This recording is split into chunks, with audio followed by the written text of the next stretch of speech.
We are live. Okay, thank you, Mike and LTV. Good evening, everyone, and welcome to the East Hampton Town Zoning Board of Appeals meeting for January 26, 2021. Full agenda as usual this evening, so we'll get going. Excuse me. Our first scheduled public hearing this evening, the applicants are Neil and Anita Pilzer. The lot size and location is 35,730 square feet at 56 3 Mile Harbor Drive, Settlers Landing, Section 2, lot number 237, map number 4986, East Hampton, tax map number 300-56-5-6. The description is to demolish an existing pardon me, I should have noted, this is a rehearing to consider modifications of a 12/02/2019 determination to remove a condition. So I'm just rereading this into the record. It was read in back at the 2nd of December. Pardon me, I'll start over again. The description is to demolish an existing residence and sanitary and construct a 4,491 square foot two-story residence, 2,305 square feet of total decking, 805 square feet of pool, 198 square feet pool house with overhang pool equipment, 598 square foot garage, outdoor shower and basement stairs within the town's jurisdiction of wetlands and bluffs. The relief sought is a natural resources special permit pursuant to 255-4-20 of the town code, and 2 variances are required for this project.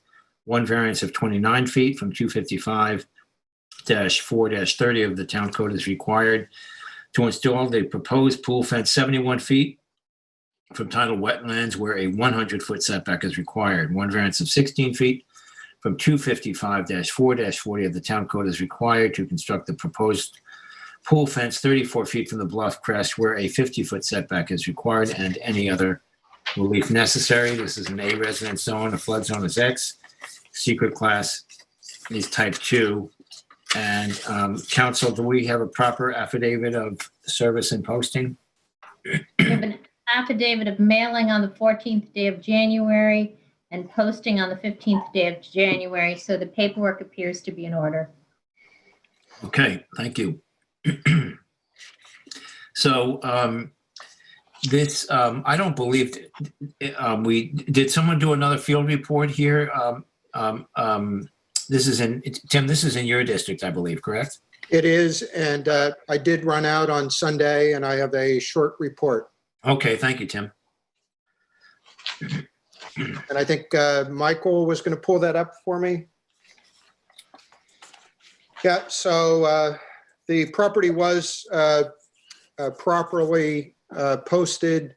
Actually, when I was there Sunday morning, the post was there, but the posting wasn't. I reached out to the applicant's agent to make him aware, and then received the following day a photo of the reposting. So next photo, Michael. A miss here. There we go. So just as a reminder for the board, this was a decision that we made back in December 2019. The majority of the board agreed and approved with this application. This is a redevelopment, a retreat, and a revegetation application. And after the fact, the applicant received a request from the DEC dated July 2020. Basically a demand to reduce lot coverage within DEC jurisdiction, and called for them to relocate a garage landward of the 10-foot contour line and outside of DEC jurisdiction. And that is depicted on the survey that we received dated, I think, October 8th. I don't know if there was a more recent one that, yeah, there it is, October 8th. And actually, this is just all a benefit to the application in the sense that the garage is positioned farther away from the natural resources on this property that we're trying to protect. And so, Michael, if you just go back, I'll show just quickly this. If you remember, you can see the house in the distance here. So I am looking at the house and toward 3 Mile Harbor. And then the next photo, I turned. There's the stake that did not have a posting on it at the time. I now have gone to the left side of the property. And again, I'm looking back toward the 3 Mile Harbor. The location of the garage would basically, I think, just be to the right of that bush that we're looking at. And that's a very rough estimate, obviously. And then my last photo, I just walked down to the property. Sorry, took a picture of the house. You'll remember this is the house that's getting completely torn down. And if you look in our on the survey we have, you can see the positioning of where the original residence was in comparison to what we approved. And then the last shot was I turned around from there. And again, I looked back toward, this would be toward 3 Mile Harbor Drive.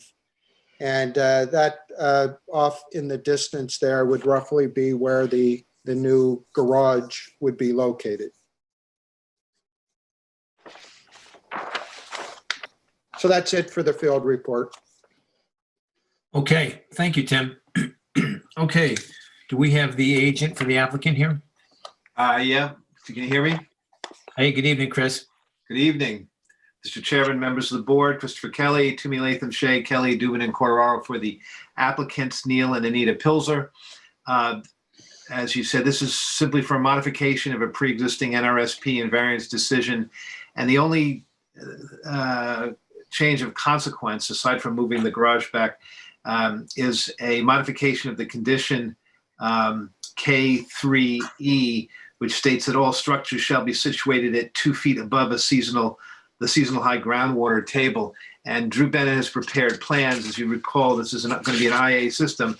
So the leaching pools leaching galleys are all 4 feet above groundwater, which is what the town requires. But the pumping facility, because we cannot raise the grade in front of the house, the pumping facility, which is concrete and is waterproof, and the pumping station and the structures you're seeing here on the screen are roughly at the groundwater level or slightly above it.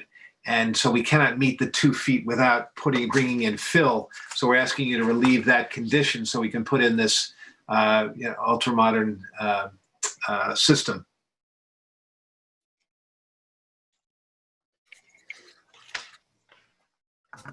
Okay. Tim, any comments or questions, Tim? I wondered if we could hear from the planning department on this. Yeah. Good evening, board members. Mike Delalio for the planning department. Good evening, Michael. I'll go ahead and swear you in. Do you swear or affirm to tell the truth, the whole truth, and nothing but the truth? Yes, I do. Thank you. I'm covering this for Tyler. He's out of the office. Historically, this is something that the board had done a modification on in a situation like this where they couldn't meet the groundwater. Based on the memo that Tyler wrote, it doesn't sound like we have too large of a concern with it. There are some other issues that need sorting out with the re-veg plan, but that can be done through just communication with Tyler. Shouldn't affect the modification.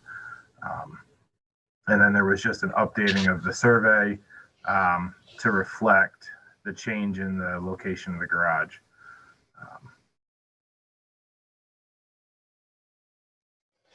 I don't really have too much else to add on this. It's just those. And Michael, it would be the planning department's preference to approve this modification versus requiring the applicant to bring in fill? Yeah. I mean, they could potentially relocate and rework some things to do it. This appears to be an easier route.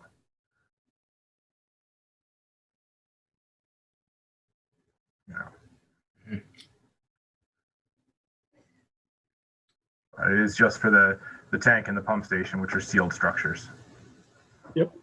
So the leaching galley, the part with, what the effluent is, meets and I believe it exceeds the separation from groundwater required by code based on the Bennett plans.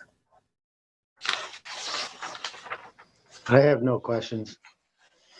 Mike, I just have a question. Tyler's memo was December 11th, and then I see we did get another re-veg plan dated December 18th.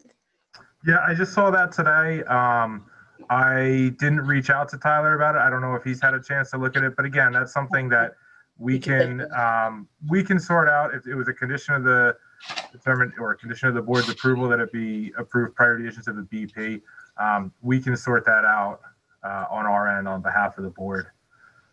Okay. Okay, any other comments or questions, board members? Yes, Mr. Chairman, I have a question for Chris. I'm wondering, on C3, there's a detail of the pump station, and there's a notation that there's a manual transfer switch to go to a generator. Do you know if that, in fact, there are plans for a generator on this site?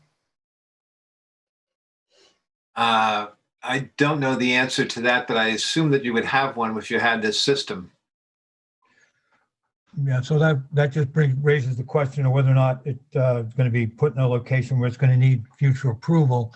The system can go in without the generator, but there's always the danger of losing electric. And then if there was in the future town water, then the water can continue to function while there's no electric to evacuate the pump station. So it's just a question, are you going to be coming back to the board looking for a location for a generator in the future? And you don't know that answer at this point, but it's one that I'm asking. There's just To me, this is a little odd. I've installed a few of these and none of them required going back to a generator. Yeah. I don't know if it's necessary. It requires it. I think it's a safety in this case here. We're working with it. Possibly because there's a pump station involved, Roy. Okay. Oh, you mean, we're pumping up? Yeah, obviously, the electric, if they want that option. But Ed makes a good point. If they That's want a it, good point, Chris. Yeah, I got it. yeah. Given the size of the lot and the amount of work that's outside of jurisdiction, Oh, yeah. Yeah, you can put this outside of it's jurisdiction. likely that if they would have to put one in, it would be outside of jurisdiction and probably just require a building permit. Right. Yep. Okay, thank you. Okay, thanks, Ed. Any other questions, comments, board members? Yeah, Chris, you also had included in your memo reference to an NRSP extension. Yes, it wasn't clear to me, but I think council cleared it up that it has a 3-year duration.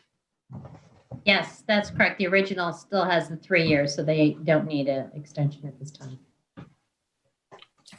Okay, do we have anyone, Mike, LTV, do we have anyone in the public who wishes to comment? No, there are no callers at this time. In fact, I'm calling through on the LTV line just to reassure the public our line's open and available, but there are no callers. Okay, thank you. Okay, Tim, you want to close this out unless there's any other comments? Sure. And Nancy Lynn, do we need a motion now or we're? Yes, just as you would close a hearing, you would close the public hearing and leave the record open for 2 weeks after the transcript posts. Okay, so in the matter of Neil and Anita Pilzer at 56 3 Mile Harbor Drive in East Hampton, tax map number 300-56-5-6, I move to close the public hearing and to hold the written record open for 2 weeks after the transcript posts to the town's website. Second. Concur. I concur. And I concur as well. Okay, excuse me. Thank you, Michael. Tim, Chris, take care. Thank you. Okay, we'll move on. Next, we have Arthur Dunham, and the lot size and location, 15,600 square feet at 26 Talmadge Lane in East Hampton, tax map number 300-187-2-9.1 and 301-4-1-12. as this piece is in both the East Hampton Village and the East Hampton Town. A description: to construct a 280 square foot artist studio above an existing garage. The relief sought is a variance of 2 feet from 255-11-72 pyramid regulations of the town code and any other relief necessary. This is in a B residence zone. The flood zone is X, 0.2 annual chance of flood hazard. And secret class here is type 2. And in council, do we have a proper affidavit of service and posting?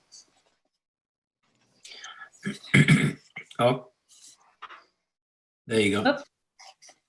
We hear you now, I think. There you go. I think I muted myself when I already was unmuted.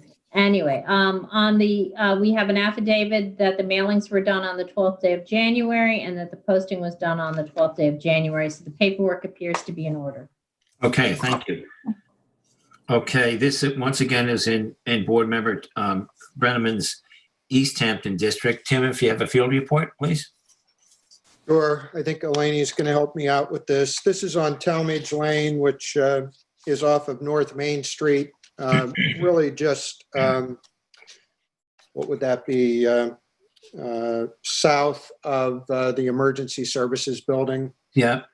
And so I was there on Sunday morning, and it was appropriately posted.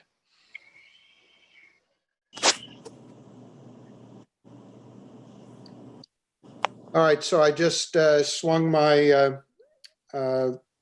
camera to the west and looked down the street. This is a dead-end street, and then the next shot I turned the other way just to give a feel for the neighborhood here. Nice side street. Next shot then is the garage, and this is the garage in question. The proposed artist studio would be constructed above this garage. Next. Just took a quick shot of the house, which is right beside the garage. There's a brick walkway in between, which I think is the next shot. So now you get the perspective between. It's kind of tight in there, so I can get a long shot of this, but this is the walkway that you see on the survey that goes between the residence and the garage. Next, please. Now I've walked to the back of the property, and I'm looking at the garage from the rear. And again, this would be directly above the garage will be the addition that we're talking about. Next, please. Now I've walked to the side of the garage closest to the neighboring line. As you can see, it's separated by a fence, but you can also get a sense for just how close the neighboring residence is to this garage. And the next photo, I just turned around from that same position to take a quick shot of the garage and pictured one of the AC units that you see on your survey. Next, please. Now I've gone back out to the street, and I'm looking at the neighbor's home. So this is the neighbor to the east, and would be the most impacted by the potential variance request. And then the next shot is from the front of their yard, looking at their neighboring property and looking at the garage from the perspective of what the neighbor would see. And I don't know, is there any other on there, Mike? I don't think there is. Nope. Okay, that's my field report. Okay, thank you, Tim. Any questions, board members? No. No, okay. Okay, do we have the applicant or an agent for the applicant? We have Mr. Yes, the applicant is here, Arthur Dunham. Great, we see you now. Good evening. If you're not an attorney, I will have to swear you in. Are you an attorney? I am not an attorney. Okay, we could probably assume your partner's an artist, I guess. So Do you, raise your right hand if you please, do you swear or affirm to tell the truth, the whole truth, and nothing but the truth? I do. Thank you. Good evening, and go ahead. I don't have any prepared comments. I assumed that I would be answering questions, but I've been in the residence for about 30 years now, and my interests have expanded. Undergraduate school, I was graduated as an art major, and I have been an interior designer for the last 40 years, but I am looking to work less and enjoy my free time more. And I love sculpting and painting, and I would like to have a place that I can be messy and not have to clean it up. It's a small house, as you can see from Tim's photos. I furnished you all a drawing of the exterior of something that I could put on the top of the garage without a variance, which would have a higher ridge line and would be asymmetrical. It is not my desire to do that. The house is a very simple, village shingle cottage, and it is quite a bit about symmetry. So what I'm asking to do is to have about a little bit of a 2-foot kind of variance so that I can lower that ridge line, have a symmetrical interior that's going to allow me proper headroom so I can really utilize the entire space. And I think it will be much more appealing from the street to have the symmetry, which balances out the rest of the facade of the residence. Mm-hmm. Okay, thank you. Pardon me. Eleni, do you have other? Can you just, before we move on, can you just flip through some of the other ones, and maybe the applicant can explain it? Just if you have any other elevation. Oh, you do, right there. So we have that elevation, and yeah, that's what I want. Thank you. And Arthur, if you want to discuss what we're looking at here, it would be helpful. To the left is the back view of it. If you're standing north of the structure looking south, yeah, and to the right is the view from the street. Both of these are the desired configuration that would require the variance, as you see by the little pyramid line drawn there. It's a very slight protruding through the pyramid, but it really makes a big difference in terms of the headroom inside this rather small studio. Mm-hmm. Would you mind, Eleni, keep flipping through what you have on the drawings, I'd like to go back actually one more time and see the conforming one myself. And while you do that, Arthur, I'm wondering, have you had communication with the impacted neighbor? I have, yes. She's a dear friend. I actually referred her to the people that owned the house before. And she has, she's obviously well aware of this. She's has no complaint whatsoever. She's been very supportive. And do you have any documentation? Has she written a letter in support? Yes, but I believe it was so long ago. This has been, I got a little bit sidetracked here in the process, and I've actually been kind of trying to get this variance for almost 2 years, but did not have somebody advocating for me in a proper manner to begin with. So yes, she did quite a long time ago. So the record is, or pardon me, Tim, for jumping in, but the record is going to be held open for 2 weeks for anyone to submit anything they want in the public, Arthur, okay? So okay. I wonder if you could go through your files and submit another copy of that so it's fresh on and we make sure it's in this application file. Yeah, absolutely. I'll do that. And if I cannot, she would be happy to write another one. So sure. Okay. And just get you'll have, you have more than 2 weeks because it takes a while for the transcript and then we leave it open for 2 weeks. So that would be great if you could add that. Okay. Absolutely. No problem. Great. Sorry, Tim. Go ahead, Tim. I was going to say that I was actually going to say the same thing that you just mentioned, John, that it would be helpful to have that as part of our record. Also to note that the proposed addition will loom over that neighboring property. And that is the concern here, because any decision we make not only affects the current neighbor, but goes on for forever, basically. Are you proposing anything to mitigate that in your project?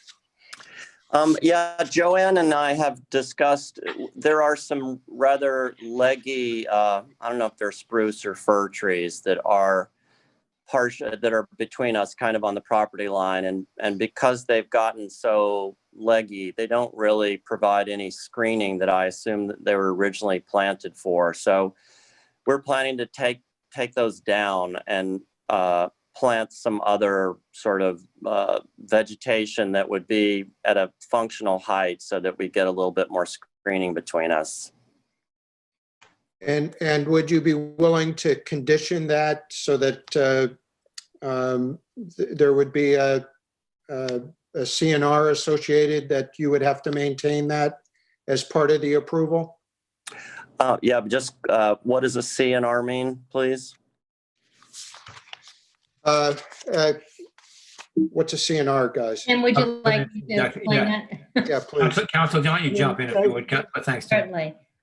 It's CNR is covenants and restrictions, and it is a statement that basically says that you are agreeing to bind yourself as well as any future purchasers of your property to the requirement that this screening be maintained between your property and the property that is most affected by the grant of this variance.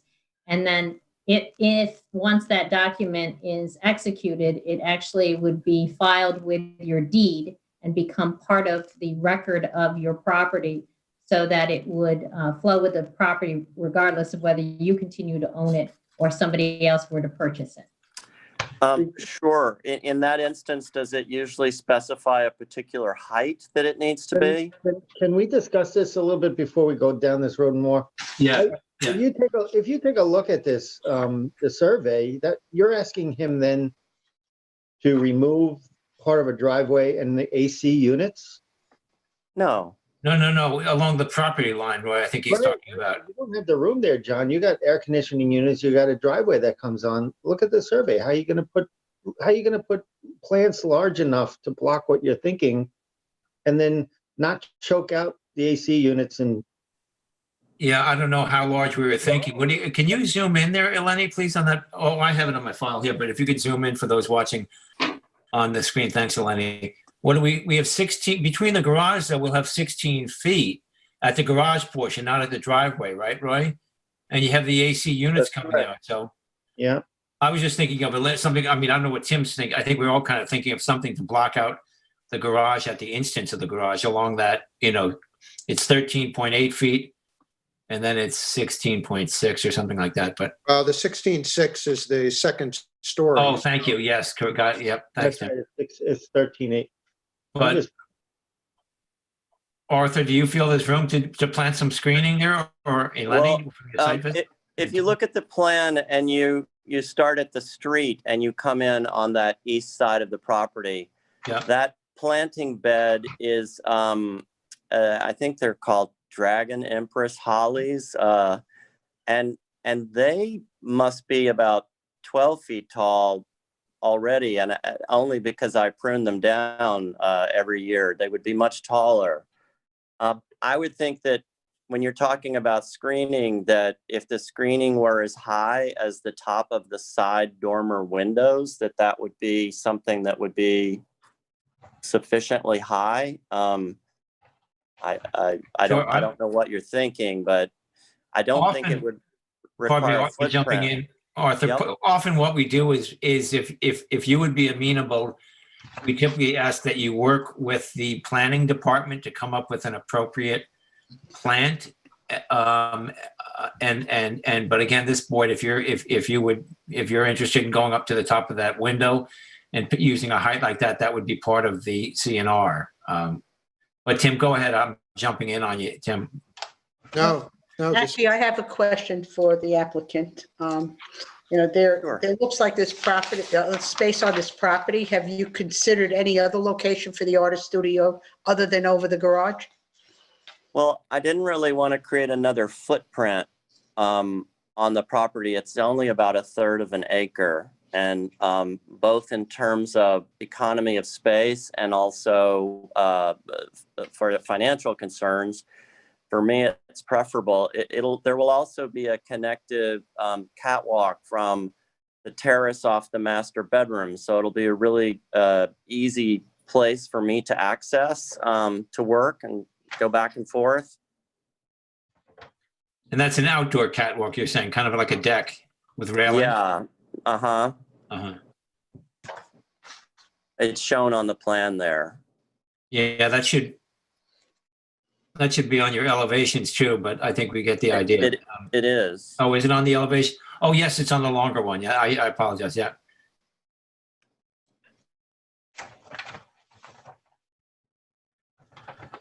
Any other comments or questions, board members, or maybe just to clarify, Arthur, you're interested in working with the planning department on coming up with proper screening? Yes, I would be happy to have their input. Yeah, I always seem to choose the wrong plant, so that would be helpful. Well, they know all the good native plants that are deer resistant and things like that you're going to want to use, you know? Yeah, deer resistance a big plus. Yeah, we still need to hear. Mr. Chairman, we still need. Yeah, we still have the plant. We haven't even heard from Eleni yet. Yes, let's jump to that. Thanks, Nancy Lynn. We're getting carried away here. So, Eleni, if you please. Sure. Eleni Nicolopoulos from the Planning Department. Great. I'll go ahead and swear you in, Eleni. Good evening again. Do you swear or affirm to tell the truth, the whole truth, and nothing but the truth? Yes. Great. Okay, so this parcel has been in the same ownership on our records since 1992. The most recent certificate of occupancy was issued in 2013. This parcel is unique in that it's located partially within the village, and the area where the artist studio is proposed to be located is on the village side. So this makes it a unique application for us because we don't see this that often. I'll note that the East Hampton Village planner has been made aware. I actually spoke with him today. He's noted that they don't have any concerns about this and they have not received any comments from neighboring properties to their offices.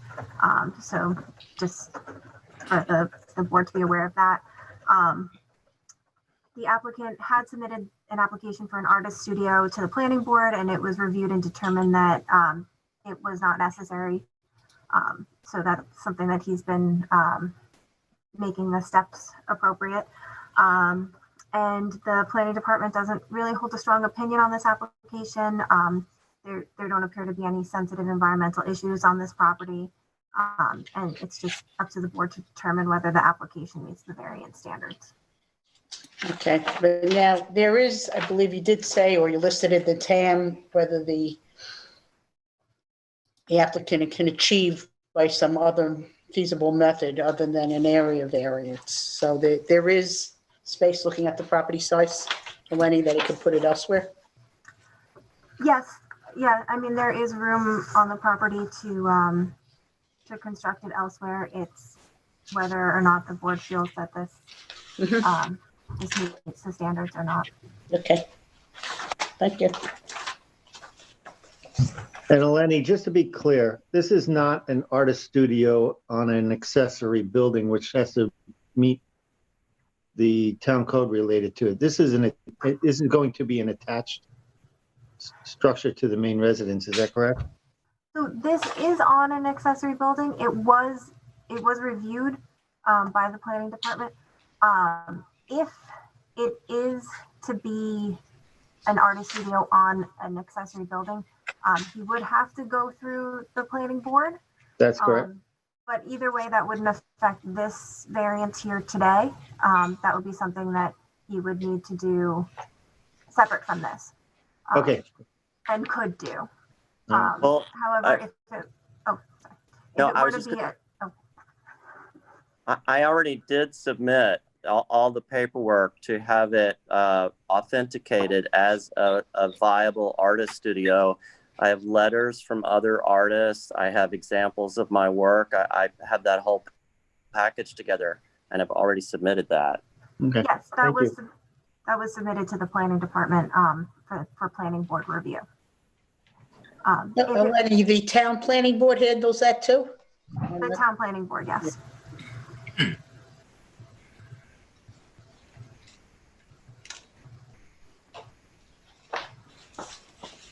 I would just note that if it were to be an attached structure, there's no issue here with GFA or anything like that. So that's also a consideration. All right, thank you. Okay, thank you, Eleni. LTV, Mike, do we have any public who wish to comment?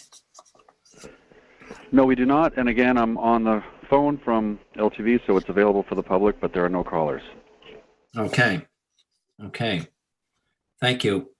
Let's see. I think we're, I don't know if Arthur, if you have any more comments, or Tim, if you, anyone else has any other comments? Otherwise, we can close this hearing. Mr. Chairman, I want to know, go are we ahead. leaving it? I'm sorry. No, go ahead, Ed. Are we leaving it to Mr. Dunham and the planning department to come up with a proposal on the screening vegetation as to its height and its species, its location? Yeah, thanks for bringing that up. I think it would be good to maybe if we left the written record open, Tim, so that they could work together so that maybe whatever they come up with could be submitted in part of the record before we make the determination. Arthur, does that work for you? You'd have about 2 or 3 weeks to do that. Can someone just apprise me of how best and who to contact so that I You can should move that contact along? Eleni. Eleni is managing your Okay. file. Okay. Contact Eleni, and you can just talk to her, and she can explain Great. it all to you. Okay, that sounds good. Excellent. Thanks, Ed. Tim, you want to close this out? Sure.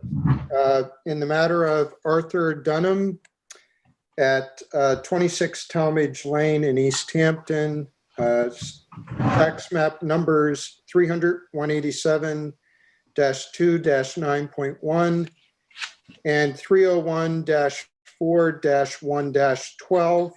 I make a motion to close the public hearing and to hold the written record open for 2 weeks, until 2 weeks after the transcript posts. And specifically, I think we are looking for a letter from the neighbor, as well as some documentation associated with the proposed vegetation buffer between the garage and the neighboring property. Is there a second? Second. Concur. I concur. I concur as well. And Tim, thanks for recalling that letter from the neighbor too, as well. Okay, well, thank you, Mr. Dunham. Have a good evening. Thank you. You too. Okay. Okay, we'll move on. Next, we have Joseph Scalia. Lot size and location, 30,220 square feet total at 94 Runnymede Drive in Springs, tax map number 300-23-4-12. Description is to construct a 45 linear feet set of bluff stairs, reconfigure 1,190 square feet patio, install 175 linear feet of pool fencing, 32 square feet egress window, and 180 square feet of walkway on a parcel of land containing beaches, bluffs, and surface waters. The release sought is a natural resources special permit pursuant to 255-4-20, and 9 variances are required for this project. Variances of 74 feet, 71 feet, 32 feet, and 32 feet from 255-4-40 bluff crest setbacks of the town code are required to install the pool fence 1 foot, the pool patio 4 feet, egress window 43 feet, and walkway 43 feet respectively from the bluff crest where 75-foot setbacks are required.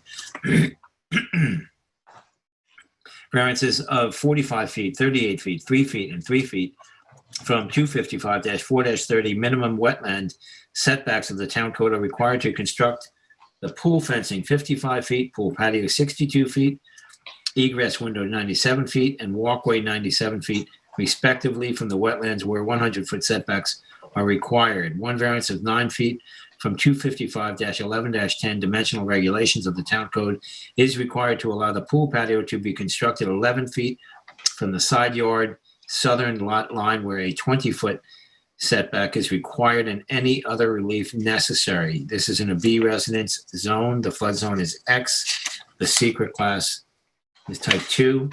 And council, do we have a proper affidavit of service and posting? We have an affidavit that the mailing was done on the 11th day of January and also that the posting was done on the 11th day of January. So the paperwork appears to be in order. Okay, thank you. Okay, this is in Vice Chair Jolene's Springs District. Roy, you have a field report?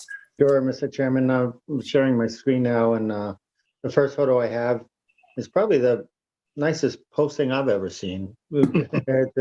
Anyway, it's adequately posted, and the next photo, I'm taking a look at, I believe this is a common drive walking down towards the house. The house that you see in the foreground, in the background there is the house. It's under construction, and I'll move closer. You can see some wind-torn damage there, but so this is the house looking forward, and as you scan, there is this accessory structure, which is part of the construction going on. And if I look, and there's a shed that's mentioned in the tab. Closer look at the shed. It's unclear to me. Well, we can probably get some clarification. You can, because this application is dealing with the fences. I believe it's the fences that's connecting the existing fence to the residence, which has not been built, but a lot of the fence on this property appears to have been built already. As you can see here. I'm sorry, repeat that, Roy, I'm sorry. That the fence? That fence is existing, it was under construction, but I think it's out of jurisdiction, the Yeah, seam. okay. So that's why I'm saying I think we'll get further clarification on that. And then we're looking now towards the pool, which is on the south side of the property. And a closer look at the pool. Part of the application is reduce the western part of that pool patio.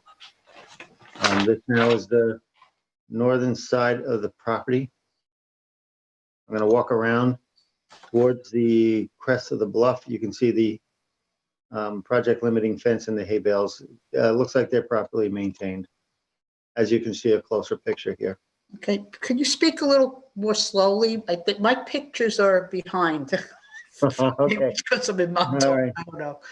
So in this picture, Teresa, this is a close-up of the hay bales, but you can also see the wire fence beyond Okay, that. now it changed, okay.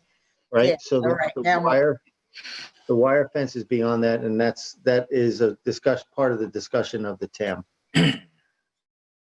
Okay. Scanning over, again, we're looking primarily to west. This house is facing Gardner's Bay, and there's a steep bluff going down to the water. Scanning over towards the south. Now looking directly down, you can see that that groin down there that's shown on the survey. And there's that wire fence again. Just scanning around to see the bluff face. And again, scanning over. You can see the bulkhead at the bottom of the bluff here, which is common to this neighborhood. And then the last picture is just looking back at the house under construction. That's it. Okay, thank you, Roy. Any questions, board members? Okay, do we have the agent or an applicant? Yes, I'm Joseph Scalia. I'm the applicant. Oh, great. Good evening, Joseph. Are you an attorney? I am not. Okay, so if you would raise your right hand, please. Do you swear or affirm to tell the truth, the whole truth, and nothing but the truth? I do. Thank you. Good evening, and you may proceed, please. Thank you. So we're asking for clearly several variances and a natural resource special permit. I thought I would start with the bluff stairs. We're looking for a natural resource special permit to bring a staircase from the top of the bluff to the bulkhead. In addition, we're looking for a change in the patio. What was there was around the pool was a brick patio. Unfortunately, the pool was leaking, so we did have to remove the patio to repair the water lines which were leaking for the pool. The pool's been there for a couple of decades. So we did remove that in order to make those repairs. We would also like to reduce the size of the patio that is on the the west side of the property, which is noted on the survey there in the shaded area. You'll see an arrow. Yes, correct. If you look at the cursor. There is a, we would also like to replace the walkway that goes from the house to the driveway in the same material.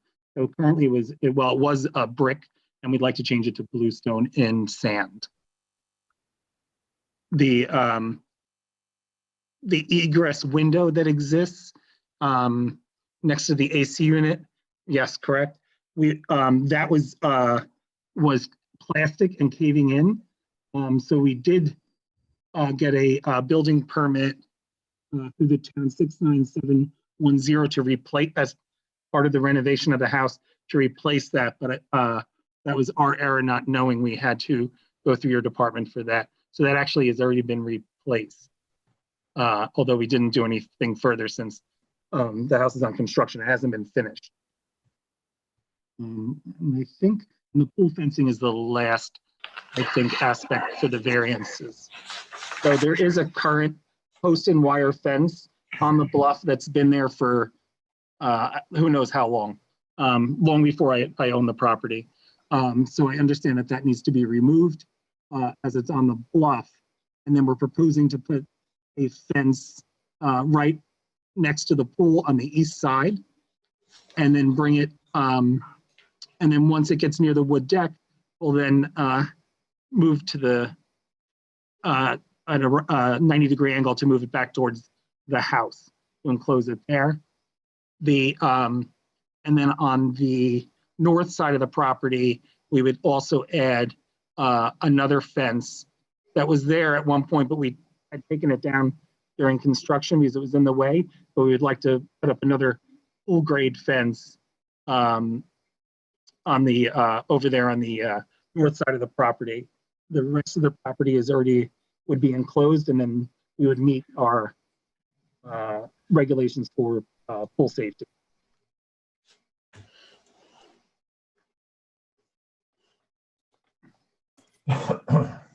Okay, thank you, Joseph. Thank you. Roy, any questions you want?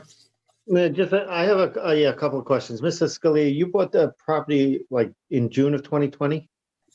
Correct. So was the building permits in place when you bought it? Just trying to figure that out. We submitted building permits immediately after purchase. So fine, and then but then you've submitted it on the existing zoning board NRSP application or determination. I'm just trying to get a clear sense of the history. So we're doing interior renovations, which were, I guess, allowed without going through the zoning board. And then for the shed and the pool house, those permits are outside of the ZBA jurisdiction. Right, but there's been an extensive amount of exterior renovation on the house, the siding and the windows, which would require an NRSP. Would also kick you into the HERS rating. And do you know if the building permit, you know if you're required to meet HERS? We are required to meet HERS, and we have met that. And that the building department submitted, approved our permit based on the Okay, fine. information we provided them. Can I Okay. just ask though, how much of did you just re-side and replace in kind windows, or did you change the volume, the design, or the volume of the building? The majority of the windows were replaced in kind. Yes, The siding was replaced in kind. but you did not like change the shape of the building or anything The like that? building shape is exactly the same. The Okay, siding is the same material, and the roof was changed, and that is also the same material. This house used to have a red roof, and we Mhm. did change it to a darker roof. Mhm. And when did you replace the pool? The pool has not been replaced. Oh, I thought you said that, when you opened up, you said that's the reason you had to remove the patio. Am I wrong? We needed to repair the pool because it was the water lines were leaking, the pipes were leaking, but the pool is fine. I'm just a little confused because an interior renovation doesn't require an NRSP, but the work that's been done on sites clearly does. So I'm just trying to get a grasp of all that. Yeah, I know. I appreciate that, Roy. I was kind of confused when I saw all this new construction, what looks like new construction, but But we can wait for planning. let's, if board members, any comments or questions before we go on to the planning department? No? Okay. Okay, Michael, if you please, Michael Delalio. Oh, I think you're on mute, Michael. Evening, board members. Mike Delalio for the planning department again. So there's a few things going on with the application with regard to, let me just start with the interior alterations. The interior alterations, based on the building permit, the majority of the interior alterations were on the lower level. And then it was replacing siding and windows. And it was determined by the building department, otherwise they wouldn't have issued the building permit, that it didn't require an NRSP for the level of work he was doing. It looks like the existing wood deck has been replaced, but it's it would have required an NRSP if he were replacing footings. But I think based on the photos, it's hard to ascertain, but it's likely that all he did was replace the deck boards, which is considered maintenance, as is replacing the siding, and wouldn't necessarily require an NRSP. The work that the current application is for is, as Mr. Scalia said, the cutting back of reconfiguring of the pool patio, the bluff stairs, the egress window, and the walkway here. The proposed shed and the pool house are both outside of NRSP jurisdiction, and we're able to get a building permit based on that. So there does appear to be a lot of work going on the property with regard to that. I can't speak to the repair work on the pool. It definitely looks like that would have required an NRSP. At any rate, he's before the board at the moment. Some of the concerns that the planning department has with it really relate more to the bluff stairs. There are a couple of inconsistencies with between the Bennett plans and the survey we were just looking at. If you note on the survey, there's this jog out in the bluff stairs that could kind of be perceived as an expansion of the deck, and then the proposed stairs go all the way down to the bulkhead. Whereas on the Bennett plans, they kind of come right off in front of the deck and go down to the toe of the bluff with a removable gangway. Our preference would be the Bennett plans. It's a smaller footprint, it's less disturbance, and it gets you to the same place. Now, one of the issues that we raised in the assessment is that if we look at the aerial, especially with the pictometry, just pull it up here, you can see that the neighbor has a similar situation. And there are other things at play with the neighbor's property, but the bulkhead on Mr. Scalia's property, they're not proposing an access from the top of the bulkhead down to this little beach area. Michael, Michael, pardon me 1 second. I don't know. I'm not seeing your shared screen. I don't know if anyone else is. And are you sharing something? Yeah. Here it comes. There, now we are seeing it. Okay. So, Great.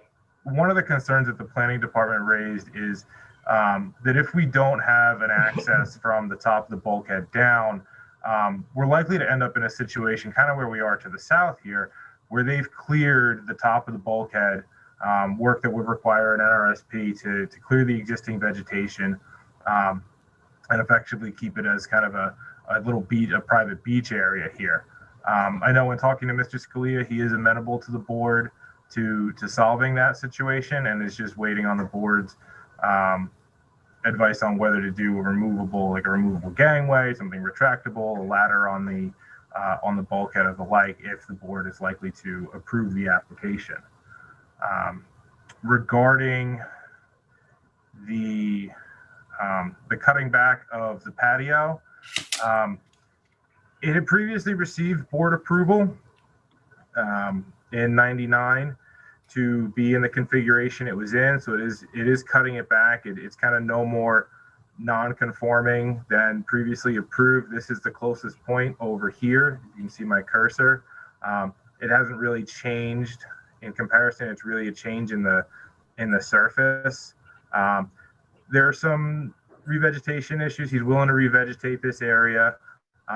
I think an argument can be made that really the more important area to revegetate is really this top half of the bluff, probably the landward side of the post and wire fence that's to be removed as part of this application, and getting some good natives in there like the bayberry, beach grass, get them in there to help stabilize the bluff. It is a bulkheaded property, so there's a minimal chance of erosion, but the more we can do to stabilize these natural features, the better it is, especially considering how close the house and decking and appurtenances are on this property to the bluff crest, within singular feet at some point. So, I mean, those are the considerations for the board to discuss. As I said, our preference would be the configuration of the stairs as shown on the Bennett survey or the Bennett plans, in comparison to what's on the Barilski survey. I do know that Mr. Scalia has gotten his DEC permit and willing to modify that to what the board approves. Could you show us the Bennett plan? Sure. So here's the Bennett plan. This is a small inlay of the stairs. So here's the full plan, and then here is If you could zoom. where he's got it configured, where it kind of comes off the decking here and then down to the toe of the bluff. And it looks like 41 feet he's written there. Correct. And, Yeah, so it's a shorter run than what's on the Barilski plan, with less jogs in it as well. and less coverage, obviously, with the top deck. Michael, correct, up at the top. Correct. A smaller amount of coverage, a smaller amount of disturbance. That area, the area to the north, this is probably an easier run in terms of clearing. Up here, there are some more established vegetation along that area. And then regarding the pool fencing and the other structures, the egress window has received a building permit. It really should have come through us first. But at any rate, it's before us at the moment, or before the board at the moment. And then the pool fencing is a structure that's required by code. And you really can't, considering the non-conformity of the pool to the bluff face, you really can't, unless he puts it right on the edge of the pool. There really isn't a whole lot of room to put one on this lot. Michael, in terms of revegetation, preserve the bluff, crest of the bluff, what do you recommend? I mean, we have the Seha line cutting across the middle of the house. What's your recommendation? My recommendation is, is bayberry and beach grass.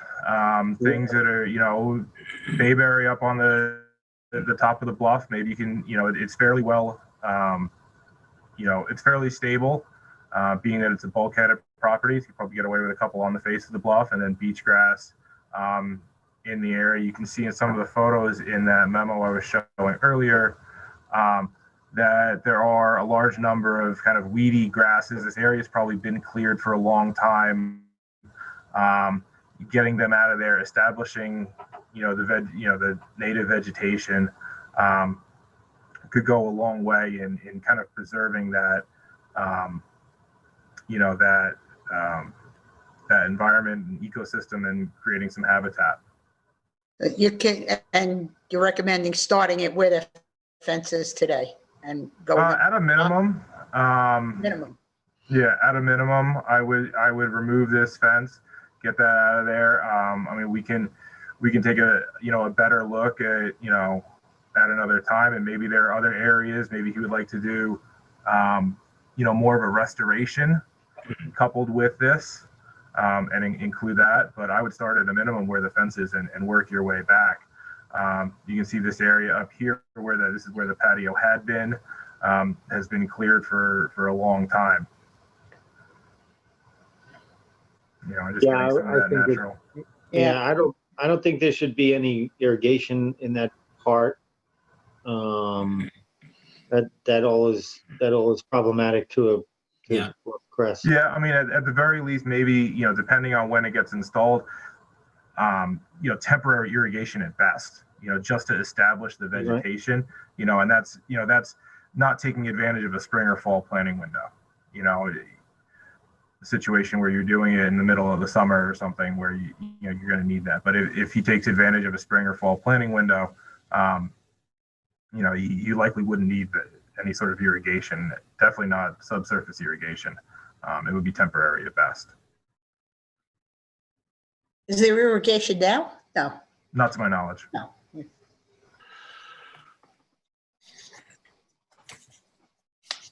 Okay. Thank you, Michael.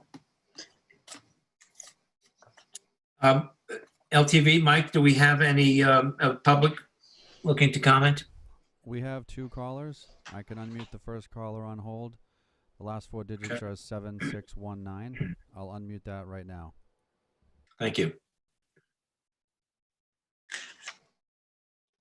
Hello, caller. Hello? The last 4 digits, 7619. Are you there? You're live with the ZBA. This is 7619, but I didn't post a comment. Okay, thank you very much. Okay. There is one other caller on hold, Chair. I will unmute. The last 4 digits are 5756. Unmuting right now. Yeah, hi. I don't have a comment either. Thank you very much. There are no other callers, Chair, at this time. Okay. Okay, thank you. Board members, any other comments, or Mr. Scalia, a closing comment? I actually, Mr. Chair, I'd like to make a comment. Please do. There are a couple of things. I went out and visited the site. A couple of things struck me, especially as we're discussing the stairwell now and along the edge. That area has been pointed out by Vice Chair and by Michael, between the wire fence back up to the flattened area immediately behind the house. Seems very critical that we have an intense re-veg in there. That area falls off at a fairly sharp angle and then flattens out a bit where the fence was. And it struck me that that was a particularly vulnerable spot when I was out there. I thought that any attention we can give to that's going to be really critical for maintaining this in the long term. I'm also share the same concerns about that Michael has pointed out from what the neighbor's property had created in that sandy beach. If you get yourself down to the bulkhead, where do you go from there? And what are you meant to do? Just stand on the bulkhead? I think it's either we see an eventuality of something like we see in the neighbor's case, or we have to get down to the beach. So I think that any approval of this stair is going to have to address the issue of how do you get down to the beach from there, and that we're not creating another artificial beach. And then the other question I sort of had here was about the staircase and whether the board members, having looked at it, have any problems with the configuration with four platforms and 4 sets of stairs. I know in the past we've tried to limit the number of platforms in any one run. And I just think that's a possible consideration here when we think about the amount of disturbance we're doing there. And then one other thing I wanted to mention was I did notice that the egress window well, when I was on the site, it had some excavations done on the interior to, I imagine, alleviate a problem with rainwater or runoff water, which may not be a problem when you're fully landscaped. But I'm just going to ask Mr. Scalia, is there an intention to put a pump in there to relieve water from that spot? And if so, where would that water go to if you were going to pump it out of the window well? Sure, I can answer those questions. Can you hear me okay? Yes, Yeah. you can. Okay, all right, excellent. I'll start with the egress. There is an existing dry well where the gutter water would go, and we could incorporate that into the egress window well also. Can you say whether or not there is a plan to put a pump into that window well at this time? Is that what its eventual configuration will be? That was our thought. That was our thought, as we did have an issue with water entering the basement from the egress window. We don't know if that's going to be a long-term issue, as currently there's no gutters on the roof. So, but that was our plan. Now, do all your gutters plan on going to dry wells, Mr. Scalia? Yes. That they were, there are existing dry wells, and they were, they're in place, and the gutters were taken off when the roof was replaced, and the gutters were not yet put back on. Okay. Okay. So when they are put back on, they will go to dry wells.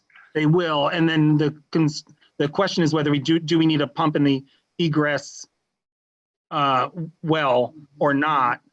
There wasn't one there prior, and I don't know of any water issues in the lower level prior to us doing the roof replacement and then not putting the gutters back on.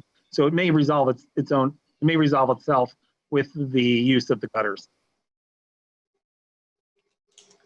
Okay, thank you. I just have a couple of comments. Sure. One is, I agree with my fellow board members on there, and wondering if you're amenable to, if this board were to approve your application for the beach stair, to have it relocated on the survey and the DEC to the Drew Bennett plan that we've discussed. Yeah, yes, of course. Okay. I have no problem with that. And next, and can I assume that you're willing from the existing black fence all the way up and the re-veg to work out a very thorough, hardy revegetation plan for that area with the planning department? Can we assume that you're amenable to that? Yes, I'd like the house to stay where it is. Yeah. So I definitely don't want some erosion. Yeah, because we don't want to see the neighbor. That's another issue, but that looks like a fairly recent application, and I know this board did not approve that clearing down below, but that's not your problem. No, I can't speak for them. Yeah, that's something else. But I guess I want to ask this also, and maybe from Michael, are there some bare spots that could use a little bit of restoration between the bulkhead and the black fence? Are there some bare spots that you'd be willing to manicure with some additional beach grass, et cetera? Sure. Yeah, you can see some bare spots. It looks like there's almost a walking path. It does. Yeah, it's probably a deer trail. Yeah. Okay. You could just write into Joe when we get to it the revegetation plan. Any infilling of bare spots. You could just probably make that as a note, and it would probably just be beach grass or something of the like to infill any bare spots. Okay, and you're saying you don't want any sprinkler systems on the bluff. Is that what I'm understanding? Or even near the top of the bluff. I mean, you can do temporary for the re-veg. We always, as Michael suggests, it's good to allow it to get stabilized with temporary surface irrigation, and then you pull the pipes and all the mechanism. Okay. Yeah, that's no problem. Yeah. Any other comments? I don't know. Did we get an agreement from the bulkhead down to the beach? Oh, yes, that as well. Thanks, Terry. That we'd obviously like to see I believe Drew Bennett had that on his plan, the retractable. It was a retractable stairway, but it was just the last 3 steps at the toe of the bluff. So we'd like to see obviously the board, Mr. Scalia, would like to see what Michael is recommending a way to get from the bulkhead to the beach with a retractable ladder or something so that Sure. it doesn't get beaten all beaten up and cleared out, right? Yeah, that's no problem. And the black fence will be going away. We'll keep talking about. Yeah. Yeah, I don't have, so on the right of the screen is the retractable, or removable metal aluminum stairs, it looks like. Yep. So the way it's drawn currently, it would land on right there where the cursor is. Yes. Now, is that where you would like it to be? Well, we'd like it to land on be retractable so that you can climb down to the beach instead of walking along the bulkheading. And so so my understanding is you would prefer the stairs to go to the bulkhead and then have a retractable ladder or stairs from the bulkhead to the beach. exactly. And if you could do both, or if you wanted one section retractable above the bulkhead, I don't think that would be a problem. And Ed, just to your point, Ed, board member Johan, to your point, I just comment, my take, I guess, with regard to the landing is if you're going from point A to point B, it's going to be the same disturbance and same coverage. And there's something about a safety and older people, there's something about a safety of a landing than too much. My guess with the number of landings was to maintain the slope to allow for the 3-foot separation from the you're right. For the DEC permit, they require a 3-foot separation from the ground. Yeah, I think you're correct. My understanding is that's probably why they have the landings in here, is to maintain that 3-foot separation. I agree. Yeah. John, I just want to clarify something. Are we asking him to extend the walkway, or I think the walkway should end it there? End at the bulkhead, and then have a ladder. He can have a 4-foot footpath from there to the bulkhead with a ladder going down to the beach. Oh yes, I beg your pardon, because right now, no, I could. You're not asking him to extend that. No, I beg your pardon, because that line wasn't the bulkhead there. If you do it, Michael. Yeah, exactly. We want to leave it where it is. Yes, right. Good point. I'm sorry. And then it's a 4-foot straight path to the ladder that's retractable. That's correct. Yeah. So does that 4-foot path is made of what material would you like it? And it's a footpath. It's in the sand. It would give you a cleared footpath, but you would have vegetation maintained either side of it. Got it. Yeah. Okay. Yeah. Thanks for that. And I didn't think that was what planning was recommending. Yeah. Michael? They are. I believe, Michael, you're recommending that ladder down. Recommending? Yes. To leave the stairs where they are in this configuration, ending at the toe of the bluff, then allowing a footpath or something to either a retractable stairs or a ladder on the bulkhead to allow access to the beach to prevent the overclearing issue. Which would be directly in line with the stair, straight ahead, not going off to the sides, just straight ahead. The shortest route. Correct, Michael? Yep. Minimize disturbance. Yeah, straight ahead. Right. So can I mention something? Yes. One of the issues is that the water goes up there. So if we go to the north a little, you can actually access it in high and low tide. Otherwise, the ladder, if you lower it, you're going to end up right in the water in high tide. Mm-hmm. Which I think is why the Barilski survey dated October 20th had moved the stairs to the north. I see. So can I? Go ahead. I see that there was a concern about adding decking where it says walk on the survey in that zigzag motion. Yes. I don't know. I don't see that it's necessary for me to have a walk versus just have vegetation there or a walking path, even if it's landscaped, with grasses that you stand on to go down the stairs if we moved it over, the proposed stairs over. I mean, it's not a deal breaker for me either way, but I just so that for usefulness of the of the stairs that go from the bulk, or the ladder that would go from the bulkhead down to the beach, just because of the mean high water line.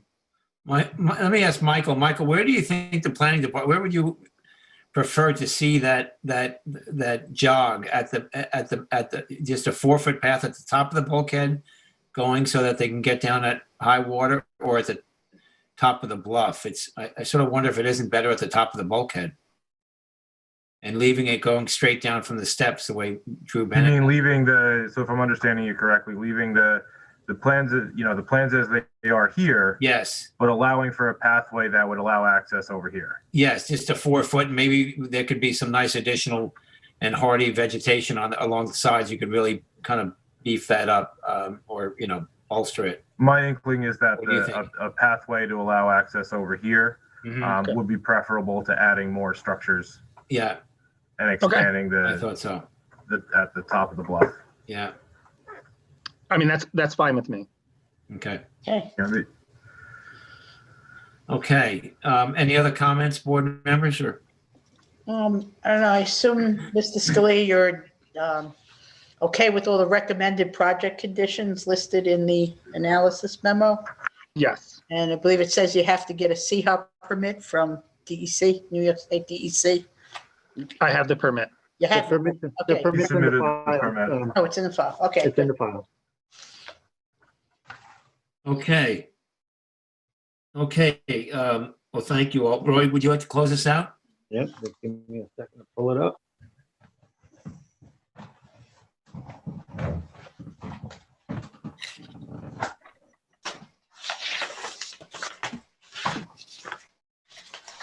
Okay, therefore I make a motion to close the public hearing, but keep the record open for 2 weeks after the transcripts are posted to the town website for the applicant Joseph Scalia at 94 Runnymede Drive, Suffolk, tax map number, where is it?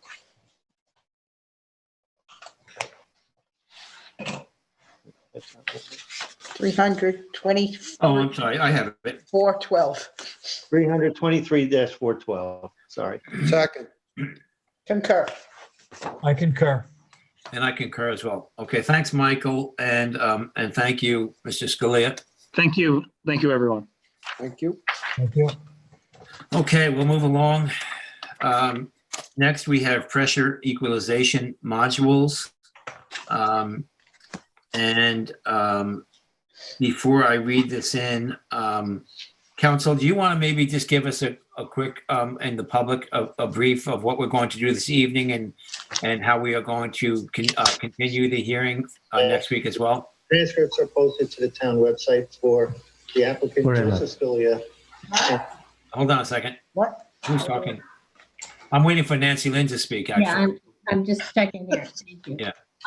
We have, actually, to explain what we're doing, we have 3 applications that are going to be heard jointly because they have similar projects on here, although they are all separate applications and will be considered separately. They're going to be presented this evening jointly, and a record will be a shared record for all 4 of the applications. Due to some of the different processes that need to be done with regards to these applications, we are going to start the public hearing this evening, and it will be at the close of the public hearing, or the time period that we are going to use for the public hearing this evening. Instead of closing the public hearing, we're looking to adjourn it and resume it on February 2nd, which will be our next meeting, in order for additional aspects of the hearing to be continued. So the public will be able to comment this evening, as well as be able to comment. It will not be reposted because it is not necessary to repost. The notice for tonight will be adequate for both this hearing as well as for our period of hearing at our next meeting. And I think those are all the things that we needed to go through. We'll be doing The secret review, the EAFs at the hearing, or at the portion of the hearing on the 2nd.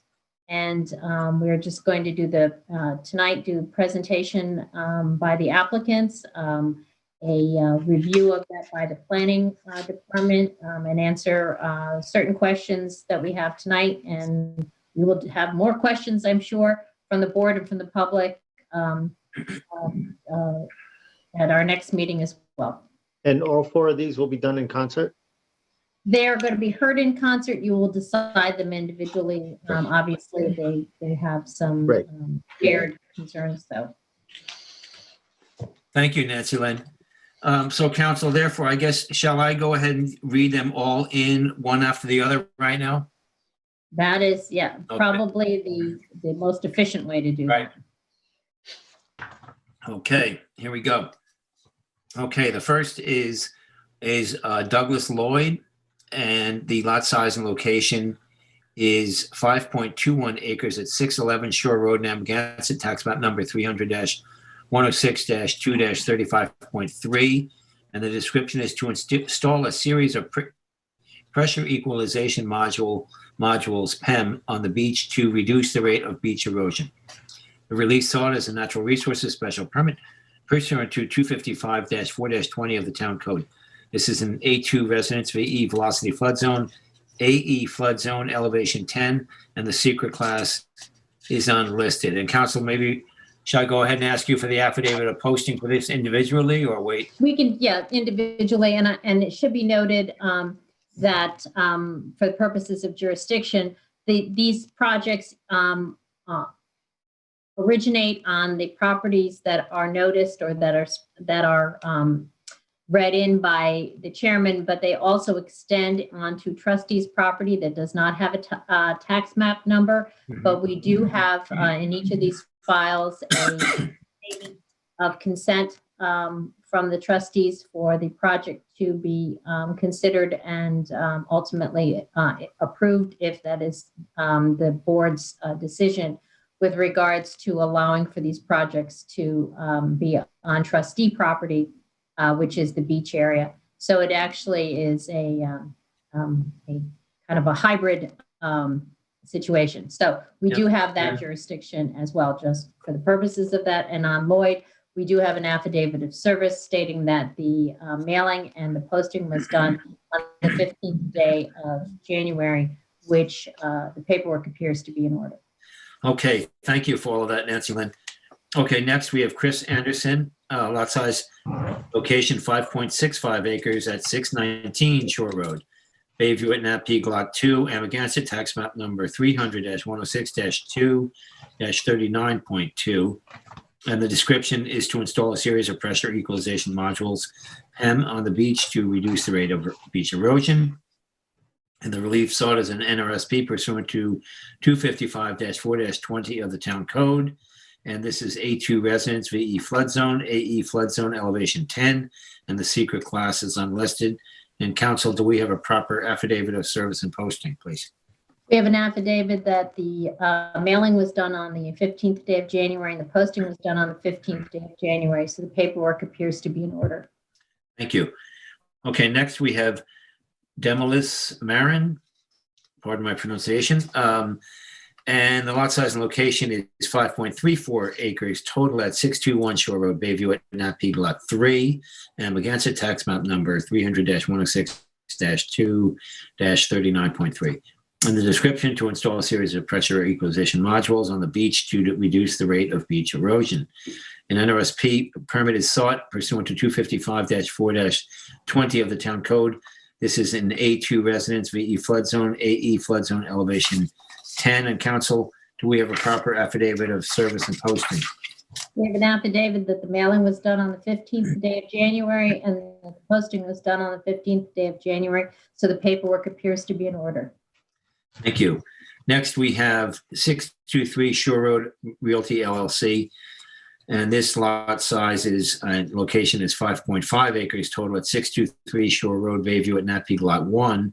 And again, the tax map number 300-106-2-39.4. Description to install a series of pressure equalization modules on the beach to reduce the rate of beach erosion. The relief sought a natural resources special permit pursuant to 255-4-20 of the town code. This is a A2 residence, the VE flood zone, AE flood zone elevation 10, and the secret class is unlisted. And council, once again, do we have a proper affidavit of service and posting? We have an affidavit that the mailing was done on the 15th day of January and that the posting was done on the 15th day of January. So the paperwork appears to be in order. Okay, thank you. So we have agreed, I believe we have a representative who's going to represent, I believe, to start us off, all of the applicants. Is it Mr. Lasco, is it? Is Mr. Lasco here with us? Yeah, I'm here. Oh, there you are, Lasco, there you are. Okay, great, thanks. Good evening. And I believe we've agreed to give you about 15 minutes or so. We normally just give 10 minutes, but since you're representing, we're going to give you 15 minutes or a little more if you need it. And there will be times, we want to keep things moving. As you know, we have heard this already, the preliminary of this. We want to keep things moving, and there probably will be questions, again, from the planning, from the zoning board to you. So we will try to give you 15 minutes to speak. And are you an attorney, sir? No, I'm a PhD ecologist. Okay, great. We're going to make you raise your right hand, if you please, then. Do you swear or affirm to tell the truth, the whole truth, and nothing but the truth? I do. Great. Good evening. And go ahead, please. Thank you very much. If it's all right with the chairman, I'd like to have one of the applicants, Chris Anderson, start out by giving us just an introduction of the project, and then I'll launch into a screen share and the technical presentation. Okay, that's fine. I will have, unless Mr. Anderson is an attorney, I will have to swear him in. And actually, Mr. Laska, before I do, we typically ask for your address. I don't think we got that for you. For the record, please. Mr. Laska. My address, my home address or business address? Business is fine. 2251 San Diego Avenue in beautiful San Diego, California, 92037. Okay, thank you. Okay, Mr. Anderson, are you an attorney? I am not. Okay, if you'd raise your right hand, do you swear or affirm to tell the truth, the whole truth, and nothing but the truth? I do. And your address, please, or we have your address. So I think 619 Lazy Point Road, yes. Yeah. Beg, I'm sorry, we don't have your address. What is it again, please? 619 Lazy Point Road. Okay. Okay, go ahead, please. If you. So this application is on behalf of 4 neighbors. As you know, everyone out here is worried about beach erosion. Our houses are particularly badly hit. We're losing 3 to 4 feet of beach, horizontal beach, every year, which means we only have a few years before our houses themselves get ruined. In my day job, I run the TED organization, which does TED Talks. And so I'm a big believer in the ability of humans to invent their way out of tough problems, sometimes. And so a few years ago, I started researching this issue because as you all know, it's such an intractable issue. I found a technology being used in Europe and some other parts of the world that seemed to offer promise in this situation, that by draining a beach in a particular way, you could potentially reverse erosion and actually have sand accretion, but certainly reduce the rate of erosion. I researched it, I spoke with a company, was really impressed by them, spoke with some experts over here who were excited by the technology. Cut a long story short, came to believe that this actually might work and persuaded neighbors that we should give it a shot. If this technology works, it will have a huge upside, not just for us, but frankly for the whole area. I mean, this is a nightmare problem. This would be a natural way of doing it that doesn't involve some of the hard interventions that are damaging to neighboring properties and so forth. And my colleague will explain it in a minute. It is not certain that it works. We would love you to view this as an invaluable pilot project funded by a group of neighbors willing to take the risk here, believing that it will work. If it doesn't work, we'll take it out. It's relatively easy to remove. There will be no downstream consequence to anyone. But we go forward in good hope that we may really be able to try a different kind of solution here that could be of huge interest more broadly than just our beach. So that's basically our case. Grateful for your time here. It's been a long journey to get here. You have difficult decisions to make, and my friend Mark Lasker who's been working on this for the last couple of years, will explain exactly what we have in mind.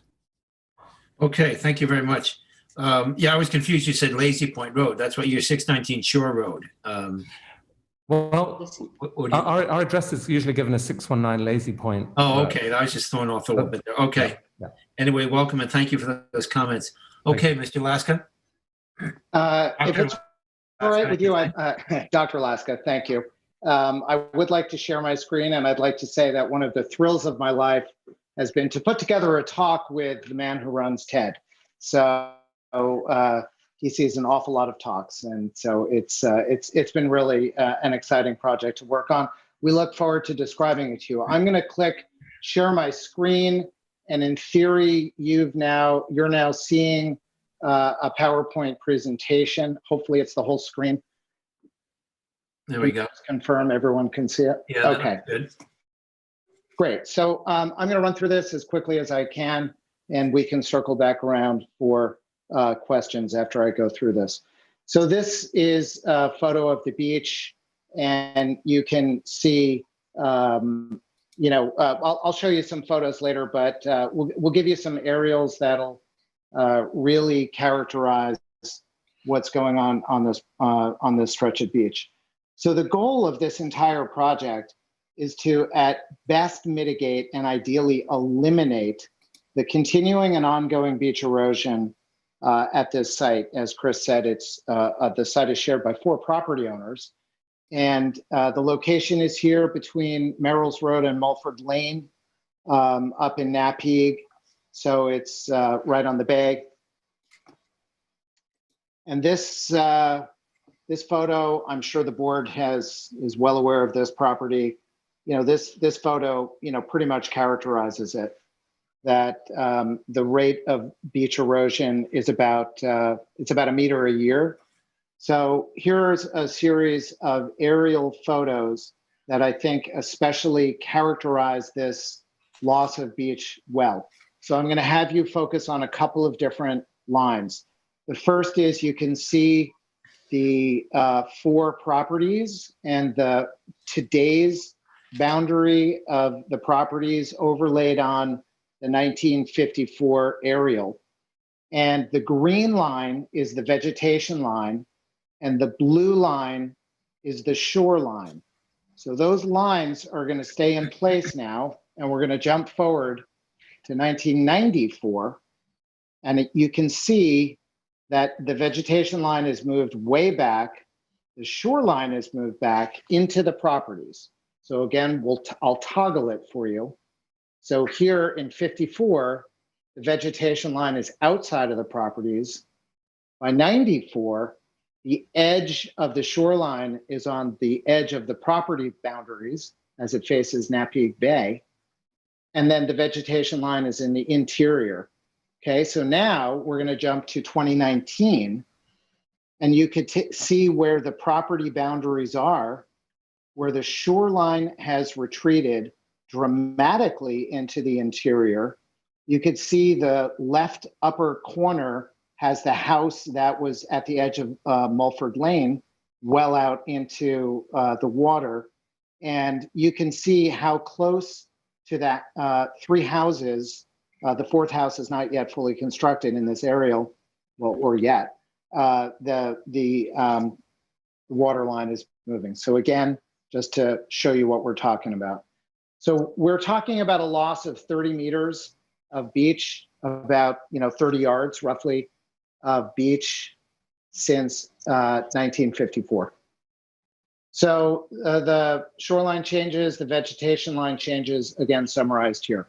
So at this current rate, the property owners are going to be having water on their front decks really in a matter of a couple of years.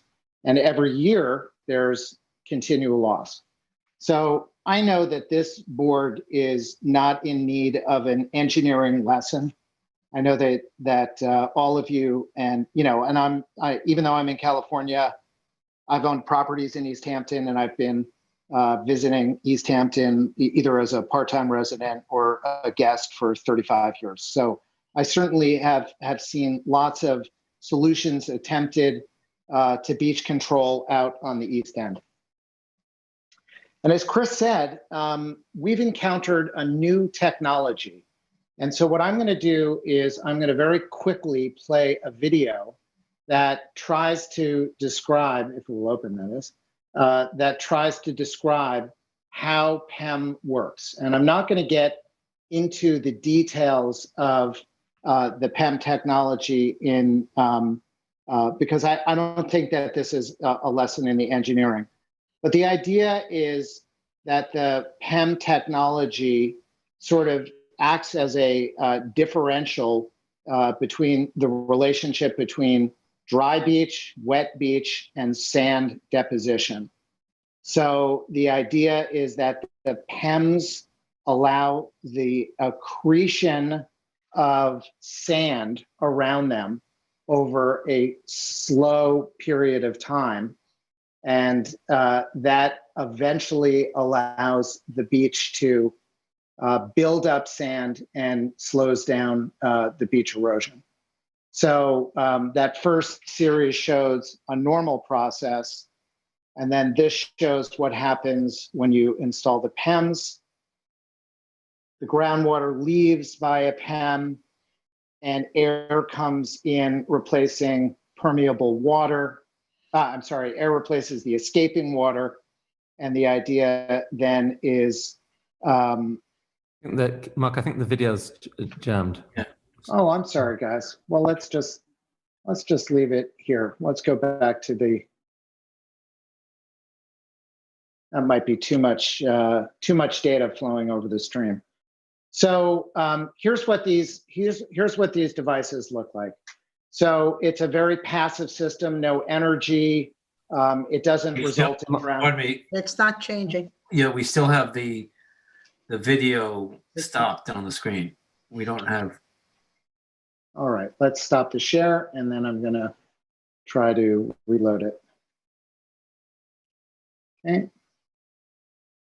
How's that? Are we seeing the video? I'm sorry, seeing the PowerPoint now? It's coming up, I believe. We'll have to wait and see.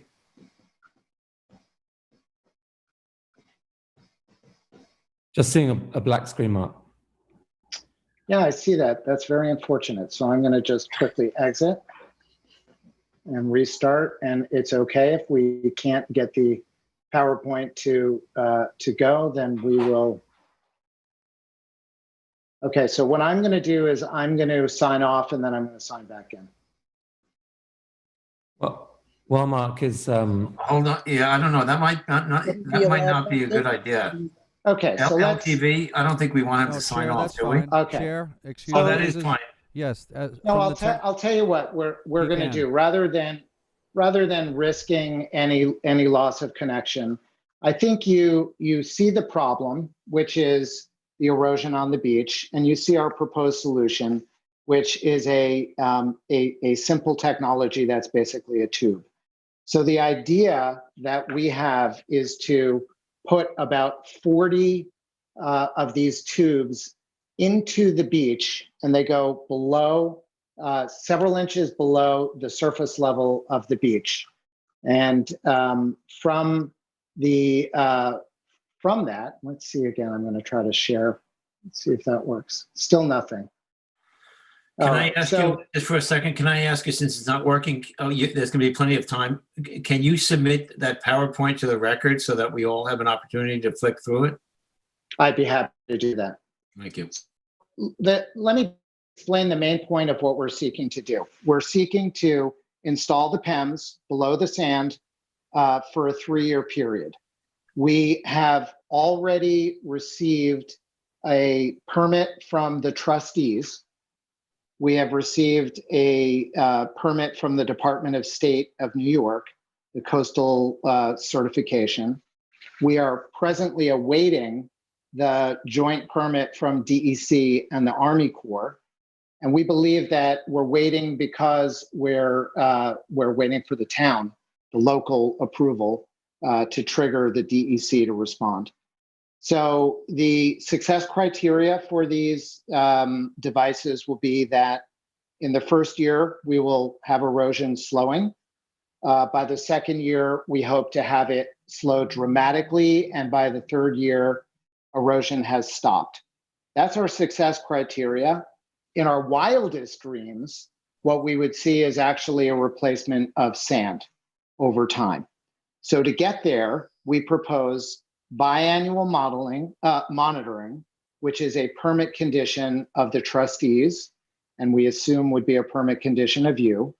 And so we will come out twice a year and we will measure the erosional distance. We might use remote sensing. We'll probably use survey methods. We have a detailed monitoring plan, which we've submitted to the town. We also will create some kind of ongoing monitoring of the devices. And I'm just going to share with the town that the trustees were asking mostly around safety questions. So what happens if the top of the device sticks out of the sand? And there's a couple of things that happen. One is the top foot of the device is extremely flexible. It's like a big straw. It wiggles in the sand. So if they become exposed, there's extremely limited hazard to somebody walking by. And if they get exposed during a storm even higher, then we will be able to reposition them in. So we come out, we send somebody that pushes it down into the sand. Worst case scenario, we can dig them out and reinstall them. The installation process itself is about a 5-day project. They could do about 5 to 8 PEMs a day. We will need a 4x4 pickup truck, like a Ford 150 size truck, with a small drill rig on the back of the truck on the beach for a period of 5 days to install the devices. So installation is a relatively mild event with very little disturbance. And then we go away and we let it do its thing with monitoring. So as I mentioned, that we'll have a camera installed on one of the property's owner's property that would observe the beach. Most of the property owners are out sporadically during parts of the year and full-time in other parts of the year, and between the cameras, house watchers, and the residents' presence, we'll have a lot of eyes on these beaches. We'll know exactly where these things are located. And so we believe that we've addressed any potential safety issues. So again, it's a 3-year pilot study that's proposed, already well underway in the permitting process. And I'm sorry that you can't see the pretty pictures. And there's one picture that's not pretty.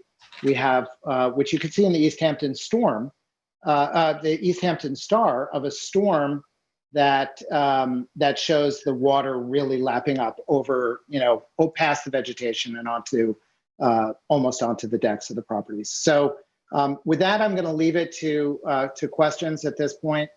And as you said, I'll send a copy of the PowerPoint presentation. Brian has already received, full report, details, the monitoring plan. And by the way, nice to see you, Brian. It's been a pleasure to work with you on this. Thank you. Okay, thank you, Dr. Laska. This is in my Amagansett district, so I'll start us off. I'm going to leave some of the legal stuff. Brian is going to touch on that perhaps when he does his, when Brian Frank speaks. But I have a couple of questions and I'll let you answer them together. First, I'm just curious, you did show us in the first hearing, we did see your I believe it might've been a Miami Beach project that you correct a restoration there? Correct. I'm curious 2 things.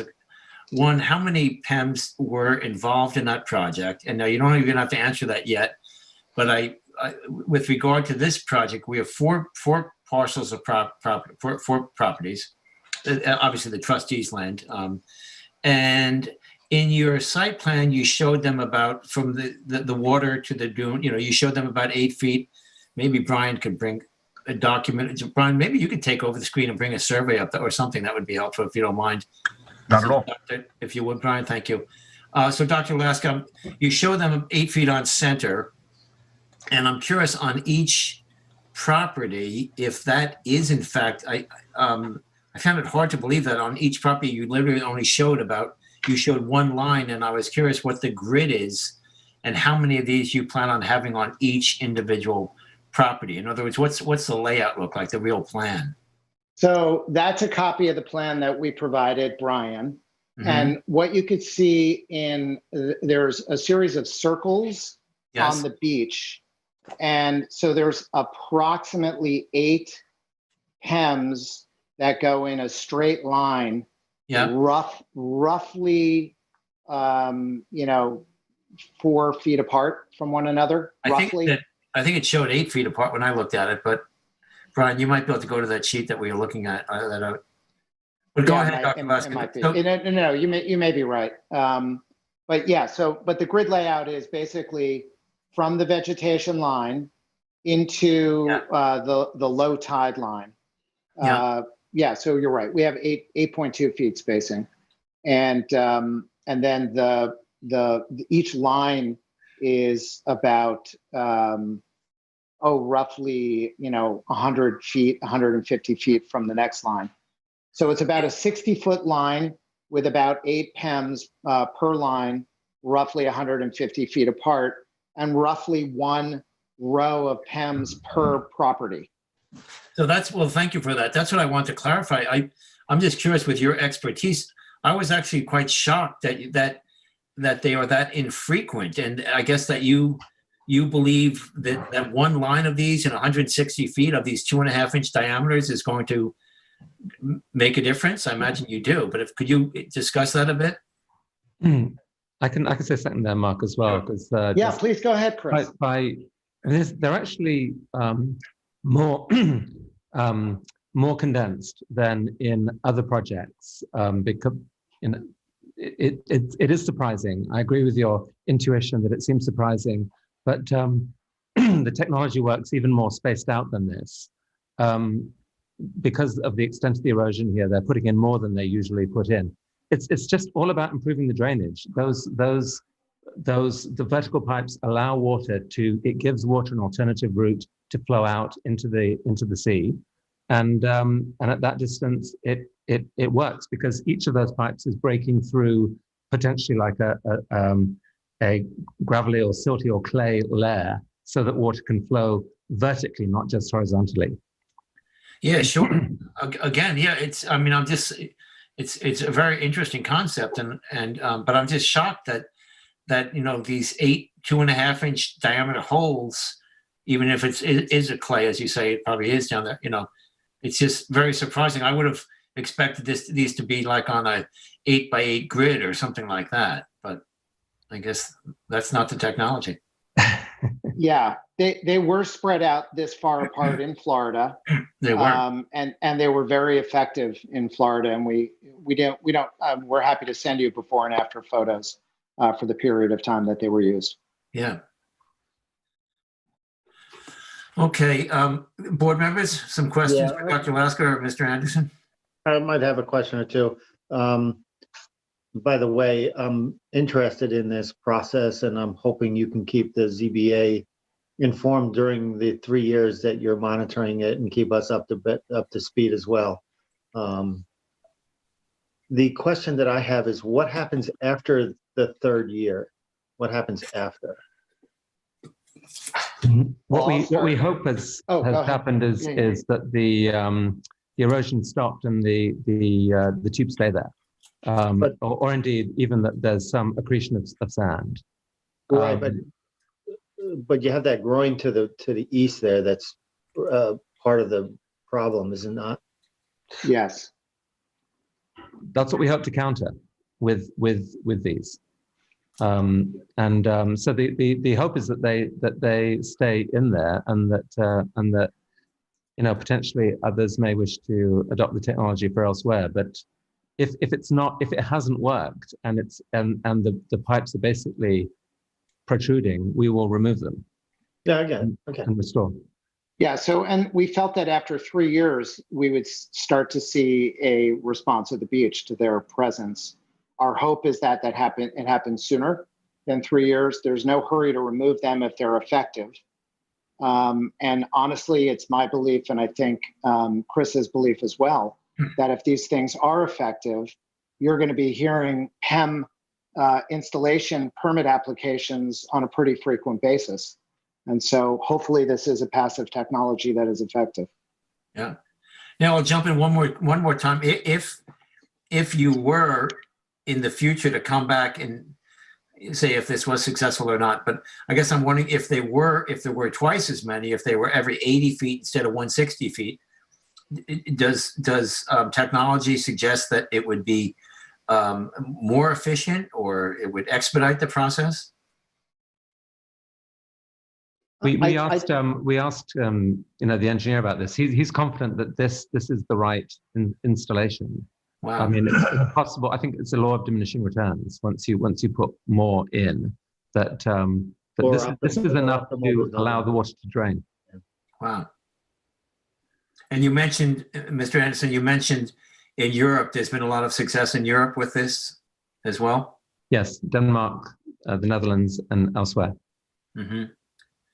I wonder, the written record is going to be open. I'd be curious, do you have, and I don't want to make you do extensive work, but it would be interesting, besides the Miami photos, if you could cite a couple of others that way, maybe to put into the file, that might be interesting to have. We could do that, Mark, couldn't we? There are other quite examples. easily. Yeah, there are good examples. There are unfortunately no northeastern U.S. examples yet. So that's the goal of this, is to have our first one.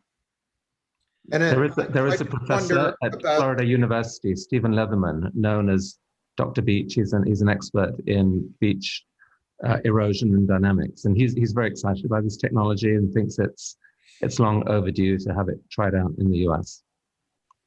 Where is he located? That name sounds familiar. He's at Florida, yeah, I believe. University. Yeah, I believe we've had his testimony in other applications. Go, Tim. You wanted to say something, Tim? Yes, I just had a question about the experience in Europe as these systems mature. And I'm not qualified here, but it impresses me that if it were working, you might continue to put these in, advancing along the shoreline to continue that process. Is that the idea ultimately, or will they just work in this way? We believe that they can be extended. I mean, from our point of view, if we stop the erosion and start to reverse it a little bit, we will be so happy, and we don't need to do more than that. But I think it's fair to say that there is no firm certainty as to what a follow-up plan will be. We need to see how the beach responds, and but I think one way or another, if this is effective, you are going to see extensions. We'd certainly love to reclaim more of the beach if we could. Mm-hmm. Mm-hmm. And I'm going to emphasize a couple of things. One is that we believe that this, if it's effective, will have widespread application. But the beauty of what's happening here is that this is a privately funded experiment, that the property owners are paying for it. They've not asked for grants or for the town to pay for it. And of course, they're doing it in the beaches in front of their properties, which is a very isolated, relatively isolated strip, accessible by, Mulford Lane only. So, there's likely to be very few pedestrians on the beach other than, very, very local residents. If, of course, this does start to show success, then the potential to make it more widespread on publicly owned beaches, on larger stretches of less isolated areas is vast. But we're hoping to crawl before we run, and want to start seeing some data that these things are efficacious. Can I ask you, have you, in your research, have you come across any failures that would educate one as to why this particular application failed in this circumstance or something? I have not. I mean, honestly, you know, there's been a gap. The Army Corps approved a permit for its use in Florida. It was used, you know, for a period of years, and then they were removed. And this would be the second project in the U.S. I think the emphasis went back to Europe for a period of years. So, so there's not strong data on failures, and there's only one local, you know, U.S. story on success. And so, again, I think we're hoping to learn lessons here and build from this, you know, this site. Mm-hmm. Okay, thank you. Why don't we jump to the planning to let Brian speak for a bit? Yeah. Oh, go ahead. I thought We have some Barry? questions. Yeah. Go ahead, Terry. Before we do that, you mentioned the Florida project, and I believe the PEMs were removed in like 2011. Do you know why they were removed? Did they just decide not to move forward and leave them in? I know there was success. You saw accretion of the sand. And then I thought I noticed in this document, I looked at the Lazy Point Beach Erosion Control Project. When they were removed, that the sand started, you know, going out again, losing it. Do you know why they didn't continue with it? I think it's quite a long story. I think there was a political situation there where the project displaced what the sort of the beach nourishment, which was a long-standing business for several companies there, and there was just, you know, I think there was, my understanding is that there was a political situation that made you know, that made it difficult. But the data that I looked at is convincing that while they were in, they worked. The company was paid based on success, and they were paid because it worked. And so it's, you know, it's not the way things are traditionally done, and it takes visionary planners to give something like this a chance. Honestly, it's much easier to go with business as usual, and so you know, it's definitely a different approach. All right. Well, I'm a fan of your TED Talks. I attend them. You know, like the visionary approach, but we do have, I have a number of, I guess, probably mundane questions for you. I'm looking at that. I looked at that project document, and then there was another document submitted that came from, not sure what the signature on this is, to the zoning board. And some of the timelines and things for the project match up differently. Now, I believe, Mr. Lasky, you said this is a 3-year project you're planning on. So I thought I saw other documentation in the great ecology document that said 5 years. And but it's a 5-day installation and then monitor for 3 years. 5-day installation. 5 days in installation, monitor for 3 years. Yes. And we, you know, again, we're not planning on removing after 3 years unless we see just virtually no results, and then we're gonna, you know, I assume shift thinking. So it may go on for 5 years. Okay, and you may want to extend it beyond that. And it may get extended, correct? You may want them forever. Okay, I do have a number of other questions. I don't know if you wanted Brian to talk first, but I was concerned about the monitoring. The monitoring in the project in that document also showed an annual report. Now, I believe, Mr. Lasky, you said it's an annual measurement and review of how they're doing, and then with a report. But I believe you just said something different, that they're. I think you said biannual. I believe it's twice a year. I said biannual, twice a year. And in our original proposal to the town, we suggested it would be an annual report. Right. And the town trustees said, we'd like a higher frequency. And so their permit condition asked for twice a year. And so I didn't update the application to you, but I did verbally say we will commit to what the trustees have asked us to commit to. Okay, yeah, today was the first I saw the trustee permit. That did answer some of the questions that I had based on your original document, I guess. Not all of them though, but can you tell me more about the monitoring? You're gonna have a camera in somebody's house. And So there's how much is somebody gonna be there watching this every day? I think Chris has said he's going to leave his day job and sit on his back porch watching. Okay. Yeah, I get that. Sounds like a bad job, right? Well, so I'd like to sort of separate it out. There's two different things. There's monitoring that we do for a biannual report.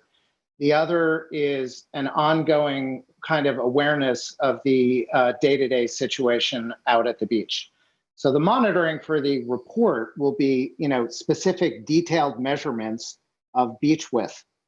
We're gonna basically see, has there been any changes in, the rate of erosion, the loss of sand, or the slowing of the loss of sand, or the replacement of sand.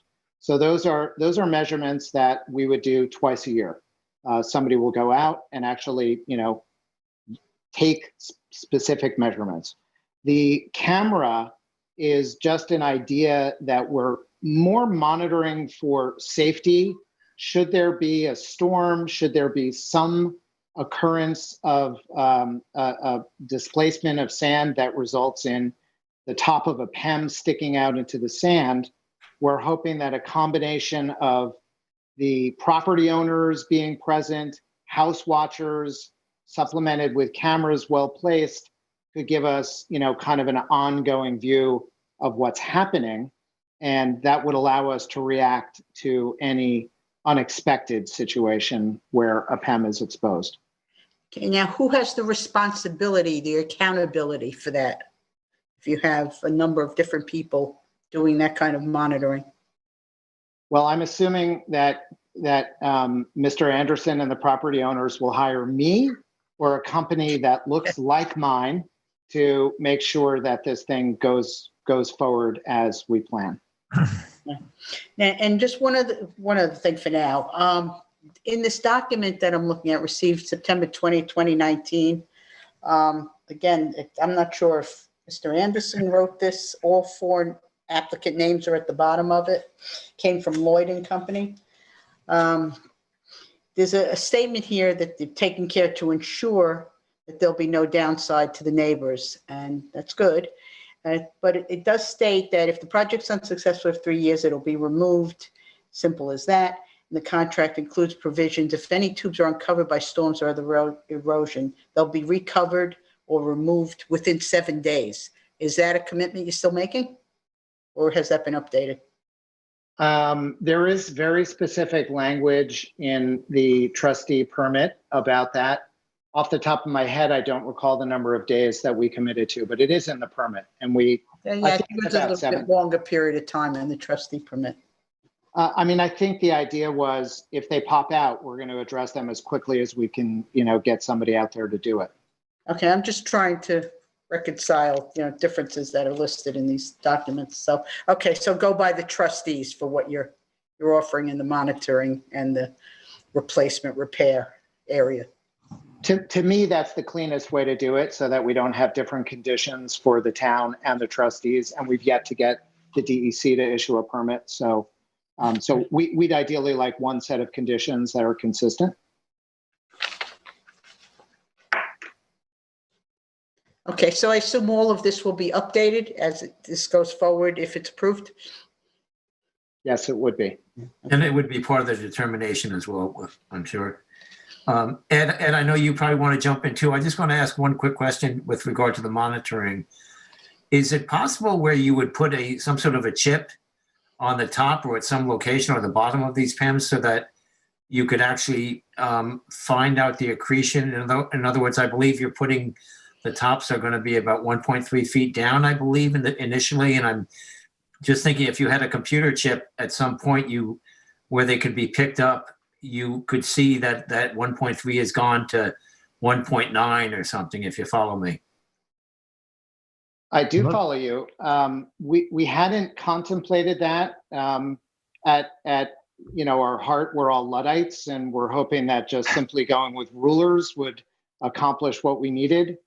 It's an interesting idea. We don't have the engineer who's designed this on this call. Chris, do you have any reaction to that?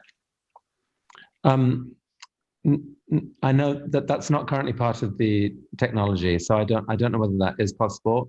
It's not, given how relatively few of them there are, it's not that hard to stick a ruler into the sand and see how we're doing. Is that basically how you would do it? You would have them located. You would, in the monitoring, you go there and do a vertical dimension to the top of it, to the surface of the sand. I actually don't know the correct answer to that. Okay, but we can find out from the engineer, from Kenneth. Yeah, I can add a little bit. So the answer is no. We were not literally planning on measuring the vertical depth. We were planning to measure the length of the beach. And so we have in the monitoring plan, which I believe I have sent to Brian, and if not, I will make sure that I send an updated copy. I'm pretty sure I did, Brian. We do have a protocol that we've laid out that's not really going to each of the units, but is looking at their broad holistic response across the beach. At low tide and high tide and all that sort of thing. A bunch of different measurements, exactly. Yeah, I think I read in your documentation that it says there's no power requirement or any energy Correct. required for them. Correct. Okay, Ed, do you have a question or comments, or Tim? Mr. Chairman, I have a couple of nuts and bolts questions, but I'd really like to defer to hear from Brian. Yeah, let's do that, if that's all right with everyone else. Brian, if you would join us, please. Do we have Brian on the screen here? Is Brian with us yet? Let's see, let me scroll down. Yep, I'm here. Oh, great. Thank you. Good evening, Brian. I'll go ahead and swear you in. He's ready. Except for it looks like you have your left hand up and not your right hand, Brian. I promise you it's my right. Oh, I'm sorry. Oh, it is your right. I'm sorry. Anyway. It's not so late that I don't know the difference. Yeah, it is that I don't know the difference. Brian, do you swear or affirm to tell the truth, the whole truth, and nothing but the truth? I do. Good evening, board members. Brian Frank, Chief Environmental Analyst with the Planning Department. I have the 2018 aerial up on my shared screen, just to very quickly run over the project site with you. These are the 4 properties here. This is obviously Mulford Lane to the west, Old Lazy Point Road to the east, and these are the 4 properties that are the applicants in this project. In order from west to east, this is Lloyd, Anderson, Marin, and 623 Shore Drive LLC, which is just a lot easier to describe as Principe, and that's how I'll be referring to it throughout. So this is this distance along the shoreline is about 835 linear feet of shoreline. I don't want to spend a lot of time on the erosion here, but it's pretty well known that this is a local hotspot of severe erosion. I've been working for the town for over 20 years, and just in that time frame, the changes in this area are dramatic. The dead trees that you see on the beach were once behind the dune. They are oak, shad, black cherry. Just by way of comparison, this is 2000. Everything's getting slow. This is 2001. We'll hopefully settle down in a minute. And you can see the shoreline is straighter. As is everything frozen? Am I locked out? We hear you. Okay, the screen kind of froze for my screen froze for a second. I apologize. This is 2001, and you can tell that while there is some escarpment, the shoreline is a little bit more linear, a little bit more straight line. Certainly not as much as it was back in 1954 in the oldest photo that Dr. Alaska showed you. That's about the time that this groin was installed. It's clearly evident on the 1962 aerials, which are some of the oldest ones that we have here. You can see in 2001, there was only one residence built at the time. And even at that time, this area for quite some time has required a 150-foot setback from the top of the dune crest. And at least 2 of the 3 improved properties, or 3 of the improved properties, were all built in conformance with that setback at the time. So the erosion rate does vary a little bit among the properties. The erosion is a little bit more pronounced in the eastern part of the properties, where there's probably a greater shadow effect from the groin here. The beach width, the dry beach width, which is a term that's used to describe the beach that stays dry. It's above mean high water. So that area between mean high water and the dune crest varies anywhere from as narrow as 3 feet in some areas in the eastern part of the project site to as much as 24 feet closer to Mulford Lane.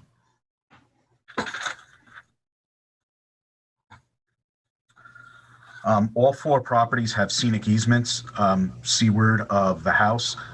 3 of them had the scenic easements established as part of the subdivision process that created the lots. The Lloyd property had their scenic easement established during the natural resource special permit review that authorized the construction of the house. As you know, scenic easements require areas that are within them to remain natural. So this area is precluded from a hard structure. It's also in a coastal erosion zone that would require a variance to build them, as Dr. Alaska touched on, and as this board has seen in other coastal erosion application. The town has striven for a very long time through its zoning code and through its local waterfront revitalization plan to retain its natural shoreline to the fullest extent possible. It's peppered emphatically throughout the town code that the town's identity is inextricably linked to its shoreline, both the ocean beaches, the bay beaches, the nearshore areas, and there is a vigorous effort to protect that. This is an area of limited public access. Again, as Dr. Alaska mentioned, you have Mulford Lane to the west, which is a private road.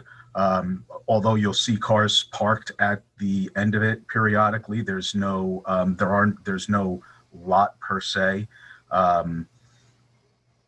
Its use is really limited to the people that live on the road. There's no real access to the from the east. Old Lazy Point Road, and I could bring up the GIS, although it was kind of freezing up earlier in the meeting when I was taking a look at it. But if you know the area, you know that not only is there there are other shore perpendicular erosion structures to the east, but there's really no area for the public to park nearby and walk along this stretch of beach. There's a lot more parkland to the west, and access is limited there too, but at least it's state parkland.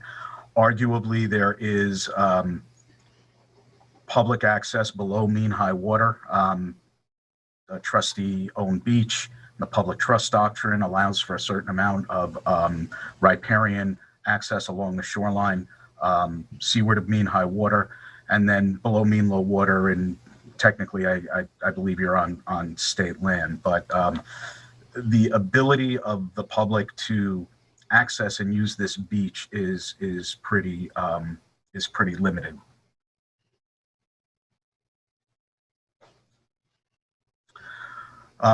In this application, I started, Mr. Anderson contacted my office probably about a year before the applications were submitted. And over the course of that time, the planning department did confer with other professionals about what the possible environmental impacts of the project would be.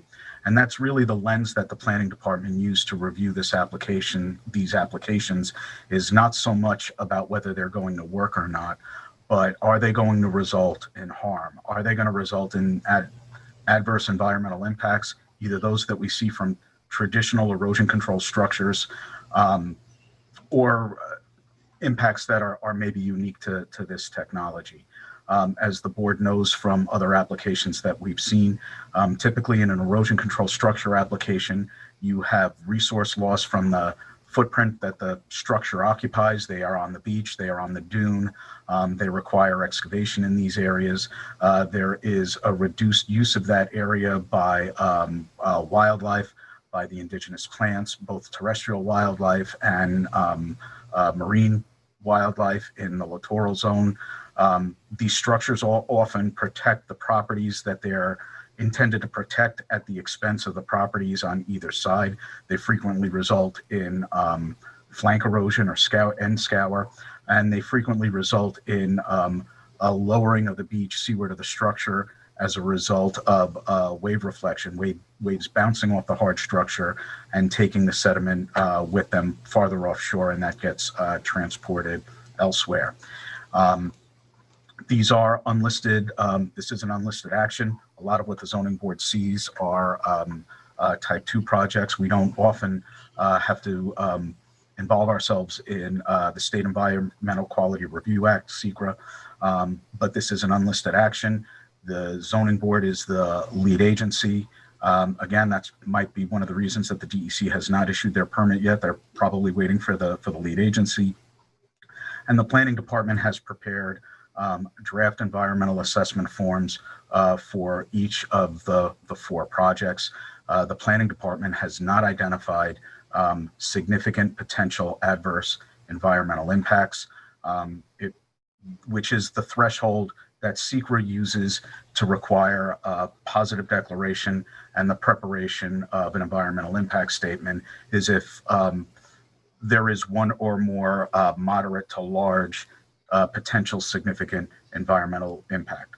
If that is identified, an impact statement is frequently required to see if those impacts can be mitigated or if project goals can be achieved by alternatives. With these, with these series of PVC pipes installed beneath the surface of the beach, neither myself nor the professionals I have conferred with have identified the adverse impacts that are associated with other with a traditional quote unquote hard structure. And I think the primary focus here, and I think some of it is reflected in the trustee permit, it's certainly been reflected in my dialogue with Dr. Laska and Mr. Anderson, is primarily safety, making sure that there is not a hazard as a result of these structures. And that's where I think a lot of the emphasis has been in the reporting, the need for, and I think we're using the term monitoring a little bit interchangeably with reporting. There's going to be biannual reporting, but I believe the monitoring is a little bit more continuous and would need to be if dislodged or exposed modules are going to be replaced or reset within the 7-day time period. I have a number of photographs of the individual properties here. I can bring any of them up if you need them. But at this point, I think I'd like to know if any of the board members have any questions that I could answer.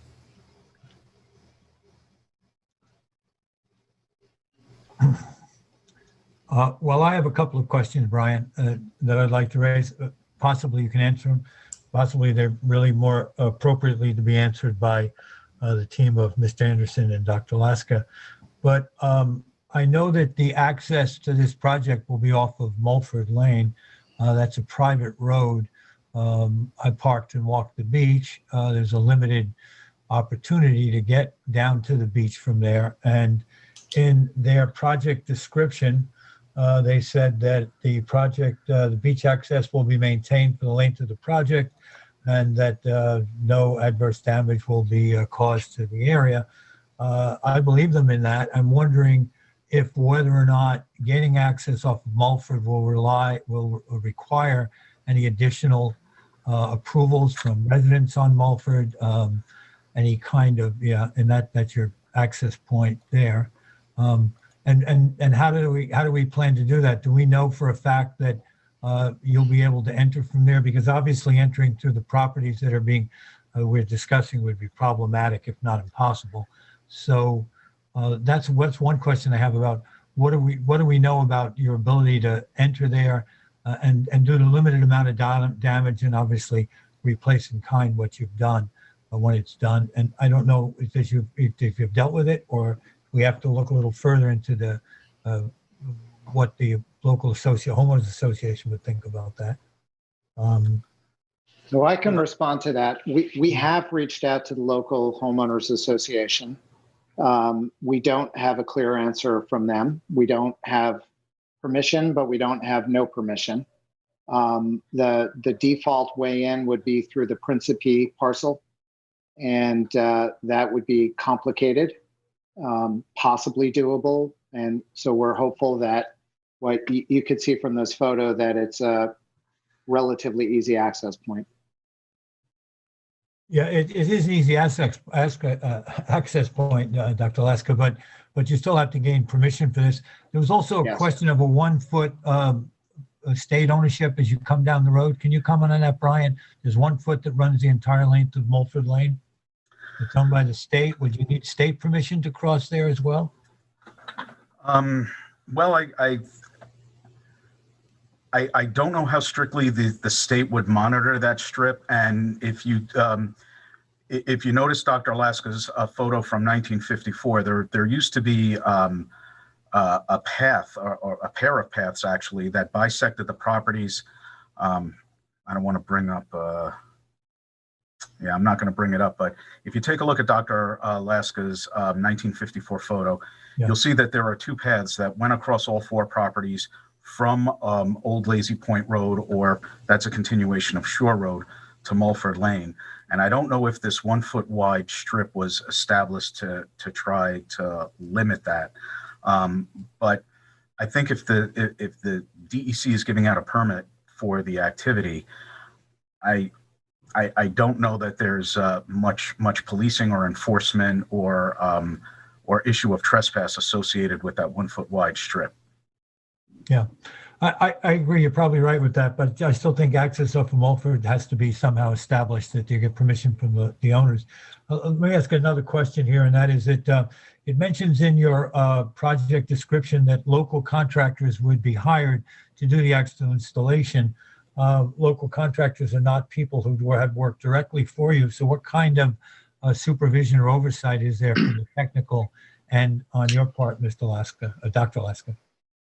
So hiring a local contractor, what do you do about bringing them on site, showing them the proper technique and supervising the installation?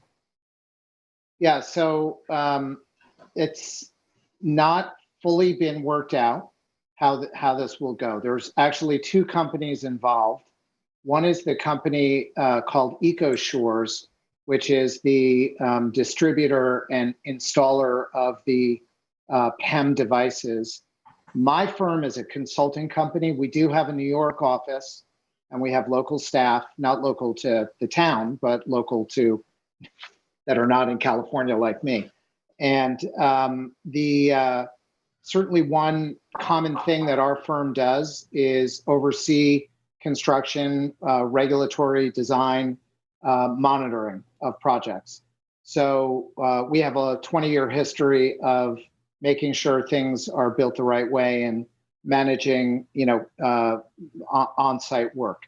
So should the property owners decide to keep me involved in the project, then our role would be to ensure that the permit requirements were met, that the PEMs were placed, directly as described in these documents.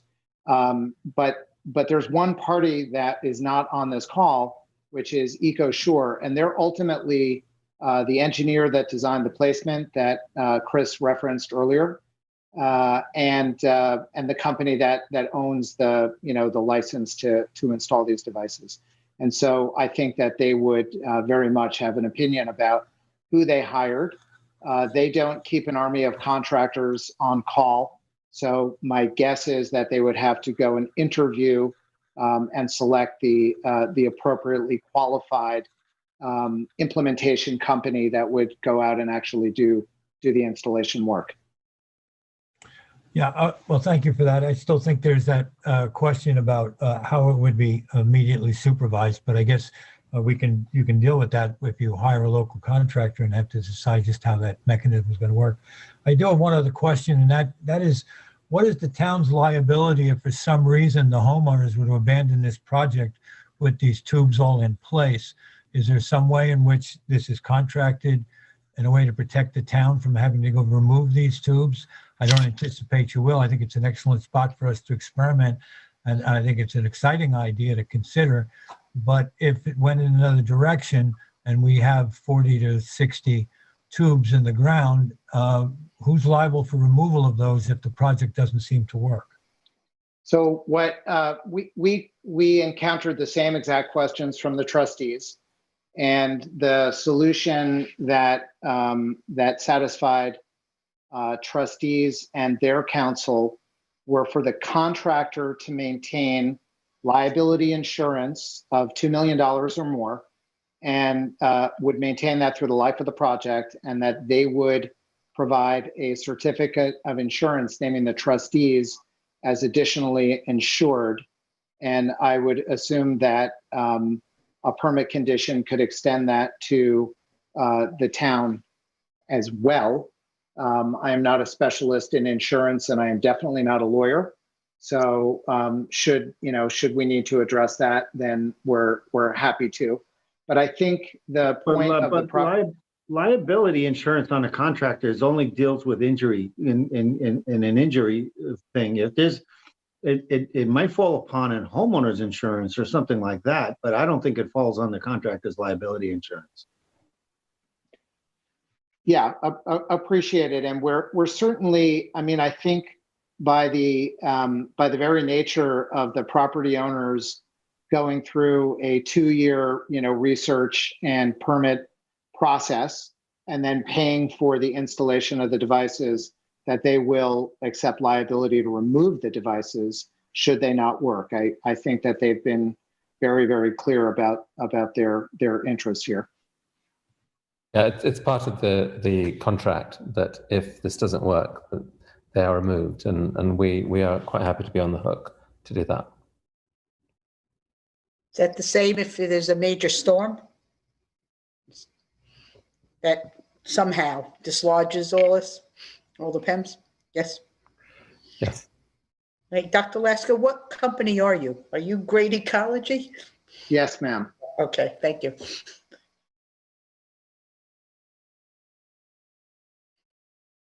Thank you, John. I'm done. Thank you.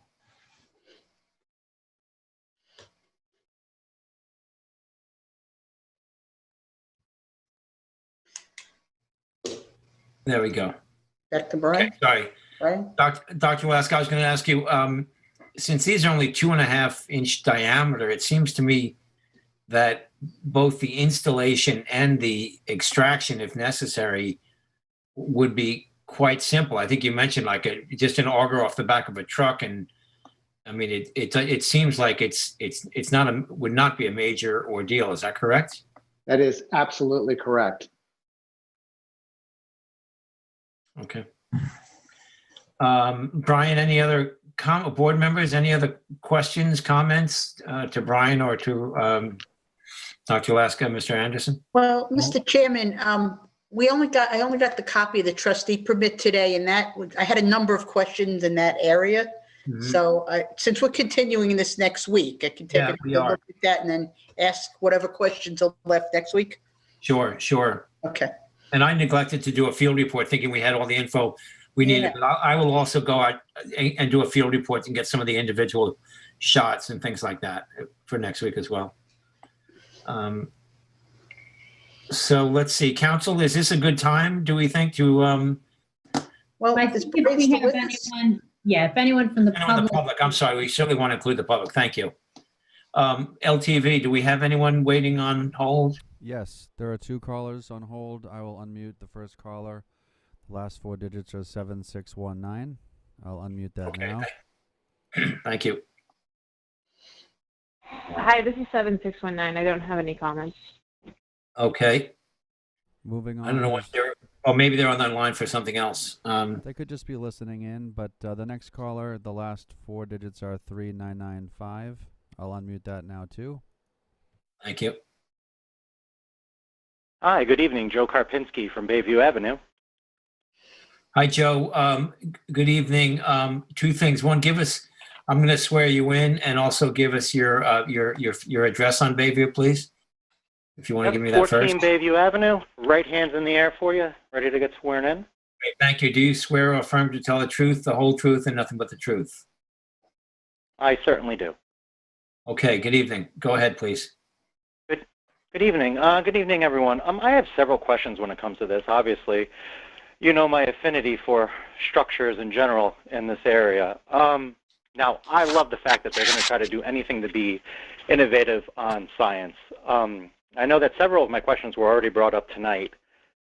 In regards to the groin, was there ever anybody thinking about taking that jetty out and that the effect, because the current effect, I know it's up on my screen, I can see it on TV, you know, the U is the shape that comes because you have that whole structure there. So if you took that out of the water, I would like to see, you know, my own opinion, I would like to see that before they ever did anything with this, take that out, or possibly think about any possible dredging. Obviously, you know, I'm a very big advocate of doing dredging here and to do it perpetually, just like they do in the Carolinas. With that being said, I'm neither for nor against this. Obviously, I know it's an exploratory action that they want to take. I do have some questions since it was done in Florida, and Florida typically is 8 inches in a tide rise, where we are roughly 2.5 feet, which I think that might have a problem for them. You know, that's why I'm saying maybe mitigate it potentially with dredging first and then putting the structure in after. I know that they have to ask Mulford's permission. I do know, I believe it was October, after I talked to some of the neighbors over there, that they were discussing it. So obviously, I guess they haven't come up with an answer if they're going to let them enter through there or not. That being said, you know, my concern would be with permits that, with monitoring, I mean, I would suggest that they would do monitoring monthly, you know, I guess more, you know, field monitoring when the process was done. Because obviously we can have storms at any time of year. So half a year, you know, 2 times a year should really be a quarter or monthly. Let me see some other notes. Typically, I think you guys basically alluded it that the concern of having a site remediation bond, which is something I don't see in any of the projects that get done down here. So if there is a structure that should be removed, you know, basically who's on the hook, and then the following of permits, and just, you know, some things to consider. Now, once again, like I said, I'm not against the project. It's just I think there's things that can be done to amend and help it out. And if it's a 3-year project, I know, at least preliminary, in talks I've had at trustee meetings, you know, they say that they're about 3 years away from dredging the harbor. And we also have from 2012, after Sandy, that was revised, was the Peconic Estuary Program, you know, when they did their whole study on this area about dredging and trying to help everybody from the harbor all the way down, closing the other inlet, and going all the way down Lazy Point and Cranberry Hole. So I just want to make sure that they know they're not the only homeowners, obviously, that are concerned with it. I know it's an exploratory, you know, action, and, you know, I'm all for trying anything, but I think there's other things that have to be done to help it out. So that's really all I have to say. Okay, thank you very much. LTV, do we have anyone else on the line? We do. We have another new caller. The last 4 digits are 8122. I'll unmute that right now. Hello, do you hear me? Yes. Yes. Oh, okay, great. My name is Warren Barr. I'm the secretary of the Mulford Lane Association. Okay, Mulford Lane. hold on 1 second, please. Hold on, please, sir. Can you hold on to a few things? Sure. First, I need you to spell your last name and give us your physical address. And then, and actually before that, I'm going to swear you in unless you're an attorney. So I'm not an attorney. I'm a paralegal, Okay. but I guess that doesn't count, right? I guess not. It does not. If you please, do you swear or affirm to tell the truth, the whole truth, and nothing but the truth? Yes, sir, I do. Okay, and if you could spell your last name and give us your address, please. Okay, spelling of the last name is B as in boy, A-U-G-H, Baugh, and I reside at 61 Mulford Lane. Okay, go ahead, please. Okay, and I'm the secretary of our small board on Mulford Lane. I've also been, my family along with myself have been on this road for 70 years on Mulford Lane. Long time, since 1951. I know exactly what's going on with the erosion down there. We have a lot of questions. First of all, to start off with, nobody on this board or this road has approved anything to come down this road to entertain this project. Not that we're against it. Just let's be clear on that. But we haven't been approached. Nobody has directly come to us and said, we'd like to use your road for our project. Our road is being thrown in there as if this is going to be an access point. We have not approved any of that. Just let's be clear on that. As far as what goes on that beach, we have a lot of questions. What kind of equipment, if they want to use our road and we do approve it, I understand that it'll only take 5 days to bring their equipment down and do what they need to do to get these things placed. But after that, are they going to need to bring more equipment down to monitor it? We have a lot of questions. Again, we have not made any approvals to this project to use this road. So I just wanted to make that clear. We're watching what's going on. Yes, many of us have been notified. We're keeping an eye on it. But before anybody jumps the gun, this road is not open to this project at this point. I just wanted to make that clear. Okay. Thank you very much. LTV, do we have anyone else on the line? No, we do not have any other callers on this line. Okay. All right. This might be, we will all have a time, the board and the applicants, to comment again next week. So, Council, I think I'm going to make a motion if it seems okay to you at this point to continue the meeting next week. Yes. Okay. With regard to the 4 applicants, Doug Lloyd, Chris Anderson, Demolish Marin, and 623 Shore Road Realty LLC. And with regard to their application for pressure equalizing modules on Shore Road in Peagy in Amagansett, East Hampton, I make a motion to continue this meeting this hearing at next week's meeting, February 2nd. Do I have a second? I concur. I concur. Good. Roy, you concur? too? Yep, I concur. Yep. Okay. Thank you all, Dr. Laska, Mr. Anderson, and Brian Frank. Thank you very much, and we'll see you next week. Thank you, everyone. Thank you very much. Okay, you're welcome. We'll move on with our agenda.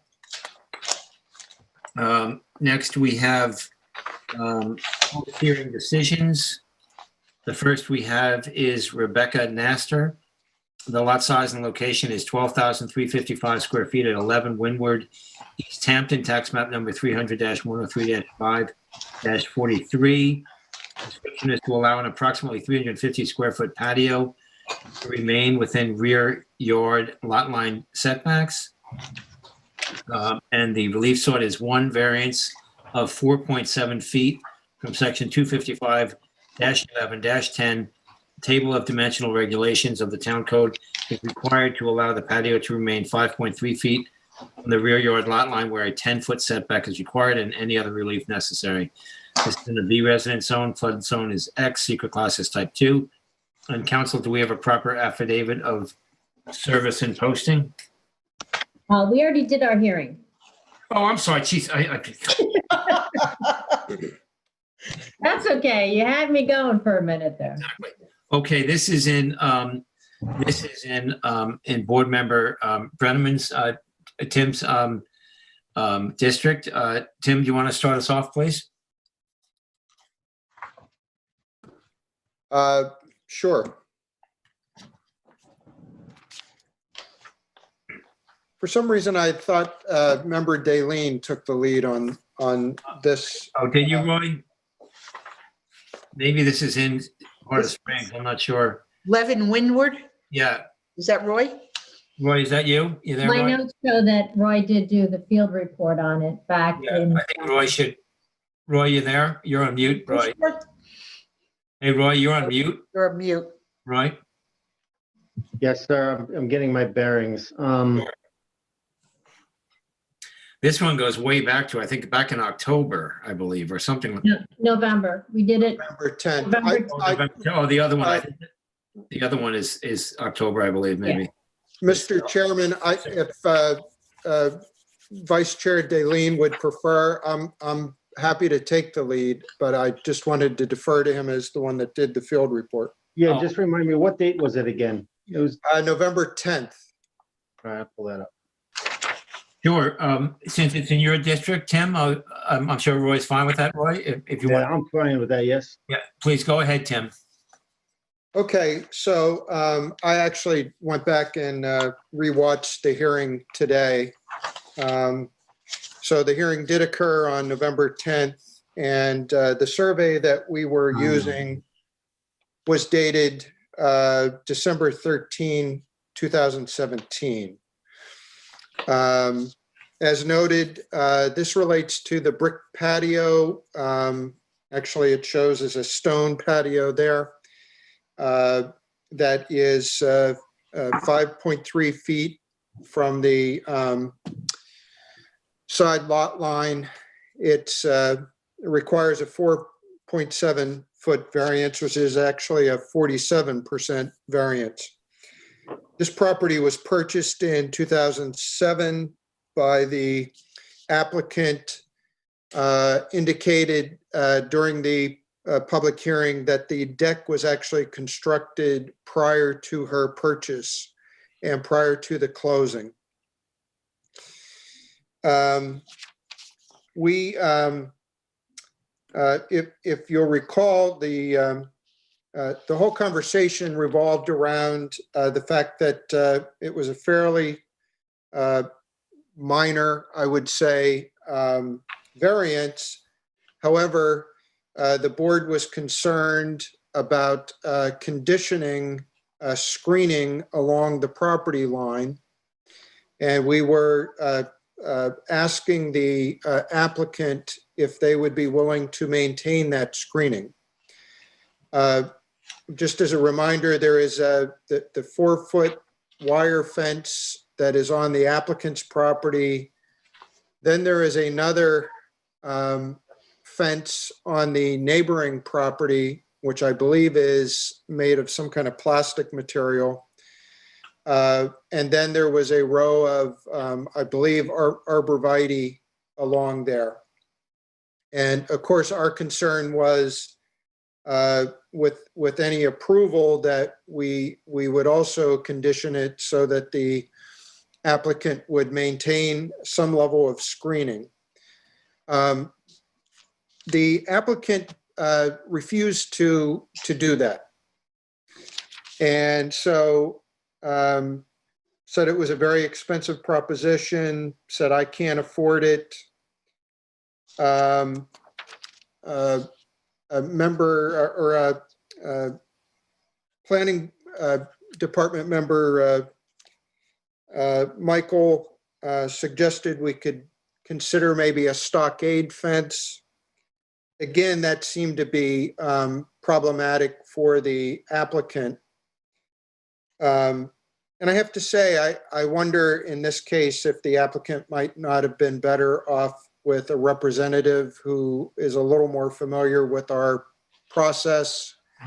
And so, you know, on this one, I'd actually suggest we have a little conversation as a board, because I'd be very concerned about approving this without some kind of condition associated with maintaining screening and protection. I'd be concerned about the precedent that that would set. On the other hand, I hate denying it. But, you know, from my perspective, given what we were offered during the hearing, it would be my opinion that that's the only decision that we can make because the applicant did not agree to mitigation. The other approach would be to just approve it and to put the mitigation in that we desire. But then, you know, I'm not sure if the applicant would be accepting of that.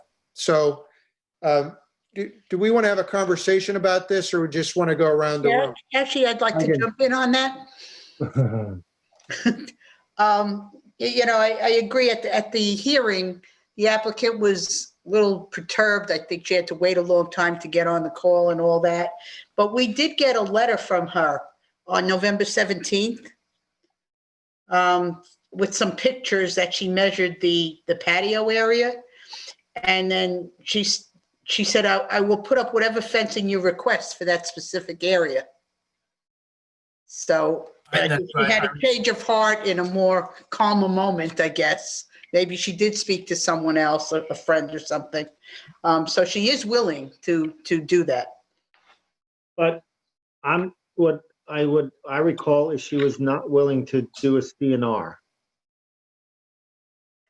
That I believe is true. She didn't want to do a CNR. I'm not sure she understood what a CNR is, but she is willing to do the fencing that we were requesting. So the discussion came down with if anything happened to the arborvitaes, whatever plant trees, believe they were some type of arborvitae tree, happened to them on the neighbors, but that she would replant, and she objected to that. I also think that she knew that cutting back the deck was not a prohibitive task for her to do in terms of costs. I think she had an understanding of that. So putting up a fence, I'm not sure if that clarifies in perpetuity type of clarifications unless she's willing to do a CNR. So counsel, I wonder if I could jump in, if we were, I think we all agree, if we were to simply approve this with a CNR to either maintain the, if the neighbor's trees die, to plant some vegetation, and maybe we'd have to specify that, or put up a certain fence of a certain length. If we were to condition it on that and a CNR and a CNR be required as well, it seems that the applicant could either do that or not do that and have to cut the patio away. Does that make sense, counsel? Yes, it's sort of like an offer that if she really wants this approval, she'd have to agree to this. If not, she doesn't have an approval. Right. And then she wouldn't be able to get her certificate of occupancy that she's seeking without agreeing to this offer. I thought in previous hearings, though, there was discussion that we can't just require a CNR if it hadn't been discussed and accepted by well, it was discussed, but it basically accepted by the applicant. We don't put a lot of when this is the only condition, it's pretty straightforward that it's either this or you don't get your approval. Otherwise, you're in a situation where it's a denial and she would have to come in, and the question would be, is it really significantly different? And she would be precluded. We have, it is possible to, when it's clear to, and it's either or, if you want the approval, this is the one condition, it's something that you can leave out there. When there's several conditions, then generally we try to get agreement on them so that there's no confusion about which condition is the linchpin that keeps someone from being able to get the approval.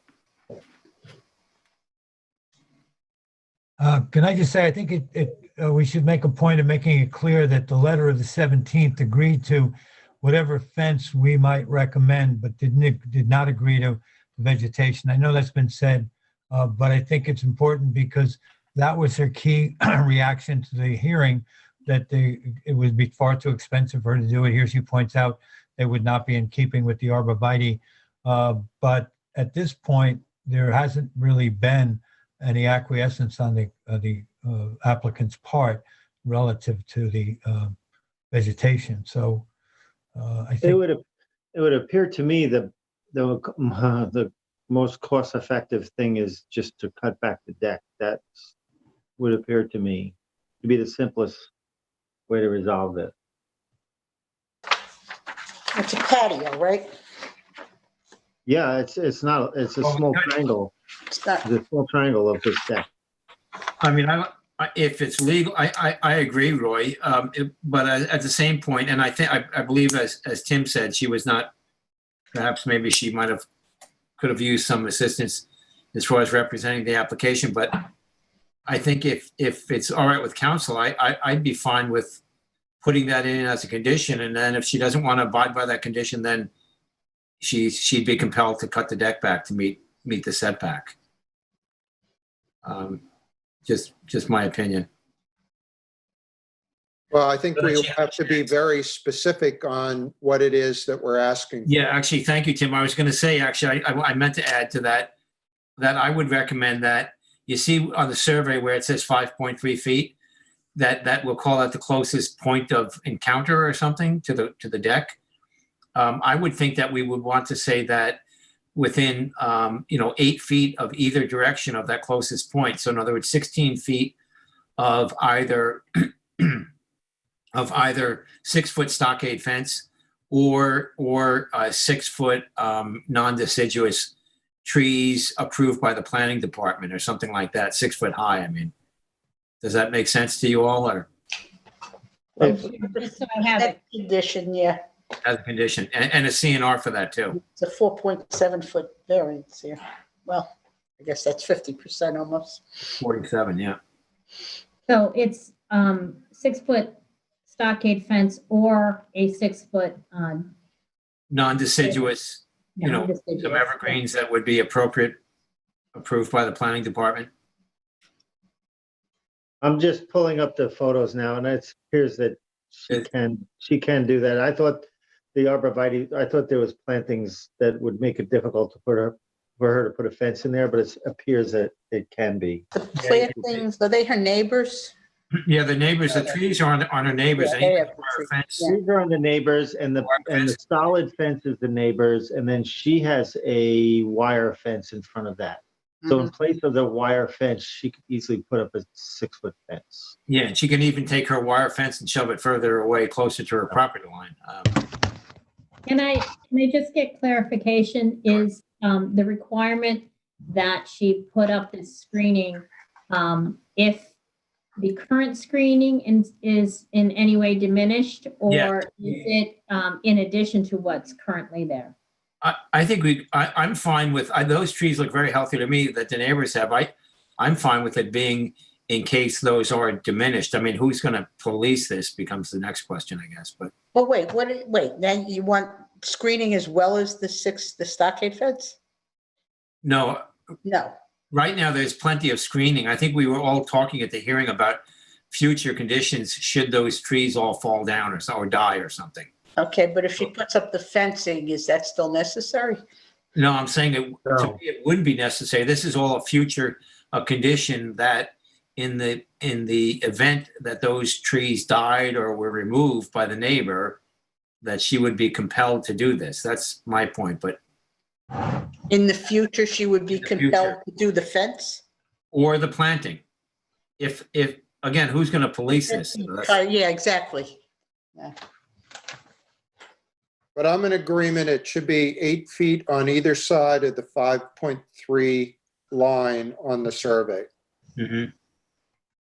I agree with that. A 16-foot run, which that would center on the closest closest point. Yeah. Because there's a whole, I don't even know how far the variance runs on this, but it's not just the corner of the deck. It would certainly go in quite a bit. Yeah, it's where his cursor is there. Yeah, maybe to the D on wood and, across. So I'm comfortable with that. So it would require the CNR be obviously approved by our office and that it be filed, and that the condition that's in the CNR is that should the current vegetative screening that's on the neighbor's property that currently exists, if that were diminished or removed, then it would be her obligation to either put up a 6-foot stockade fence or 6-foot vegetative screening approved by the planning department for 8 feet on either side. Exactly. Wait. So we're not asking her to do anything now. Right. It's it's a condition of I don't know that makes sense to me. But you mentioned policing. Yeah. How is this, in 10 years or 20 years? I don't know. Maybe if the board feels it would make more sense, perhaps we just compel her to put up 16 feet of 6-foot stockade fence, and that way it's there. Well, that's where I thought we were going. Yeah, that probably does make more sense. I mean, this way she does it, it's done, and Yeah. Yeah. Yeah. That makes more sense to me too. Yeah. Tim or Ed, any comments on this? if that's the case, I will approve it. Okay. Tim or Ed, any comments? Anyone else? I think the stockade fence winds up being the least expensive out for her under these circumstances. Yes. Right. I agree. Yes, and the least stress. The most expensive might be getting the attorney to do the CNR, but that's another issue. We don't. Well, somebody's going to probably need she probably needs advice on that. Yeah. I would think. Actually, the CNRs, our office helps with those. So. Oh, that's great. Okay. Good. Tell her to call Nancy Lynn. Okay. No, not me. Yeah. I don't do them. Okay. Are we all in agreement? We can move on. I'm in agreement with that. Everyone? Okay, so Everyone's let me good? just make sure, let me say it again, that the approval would be conditioned upon not only the installation of 6-foot stockade fencing, 8 feet to either side of that, the closest point where the patio is closest to the property line. Along the property line. Make sure it's along, so she knows which direction she's putting it in. Yeah, Right. along the property line, and that there would be a CNR that she not only must install it, but must continue to maintain. And maintained, right. Yeah. But shouldn't we say either the fence I or wonder if plantings? Because it may be more attractive to her to put in plantings. Sure. there. I'm fine with that myself, Tim. That's a good point. Well, you can, but I just think we should keep it as simple as possible, considering her agitation. But still, I agree. And even in the letter, she's willing to put in any fence, but the plantings were a little. Then she can do that. You My can do either point or. is simply, let's give her the choice. Right. She can do whatever she pleases, because that's what she's going to be looking at sitting on her porch. We're trying to help her. We're all Right. trying to help her out a bit here and get this thing worked out. Yep. I'm good with that. Okay. I would agree with Board Member Brenneman on this. I'm much more comfortable giving her a choice than us sending out an edict. Me too. Okay, good. Don't Okay. wait any longer. So council, is that good enough for you? We can move along. Are we good enough on this application? And we have a five-way agreement on that? Yes. Yes. Yes. All right, I will wrap that up for you. Okay, thank you. Okay. Next, we'll go on to Selman Rosen Family Trust LLC. And this is the lot size is 35,604 square feet at 49 Sandvalley Lane, Amagansett, tax map number 300-177-1-32. Description is to install a 480 square foot swimming pool with pool equipment, fencing, 64 square feet spa, and 682 square feet of decking on a parcel of land containing beach vegetation. The relief sought is a natural resources special permit pursuant to 255-4-20 of the East Hampton Town Code. This is an A residence zoning district, AE flood zone elevation 10, secret class is type 2. This is in my Amagansett district. Board members, we heard this back in October. I believe it was, as you may recall. Many of you did visit the site. It's quite a beautiful site considering where it is. That the applicants have owned this property since 2004. And I'll tell you why I am leaning towards approving this application. Part of it has to do with the fact that they have come back to this board and to the building department for several miscellaneous improvements and additions to the house. The last, pardon me, CFO was in 2008 for a 1,754 square foot first floor and a 1,271 foot second floor residence with a garage and the 746 square feet of wood decking, a hot tub, and a balcony. They have, as we witnessed through the site visit photos and our visits, they've been extremely good stewards of the property, I have to say. And when you look at the surveys and what was approved, there has been no additional clearing or damage to the vegetation whatsoever. When you look at this at first kind of glance, it seems, it seems like, wow, this is a big ask. But in visiting the site and with all that we discussed at our public hearing, again, they've been really good stewards of the land. We have letters from the neighbors that are in approval.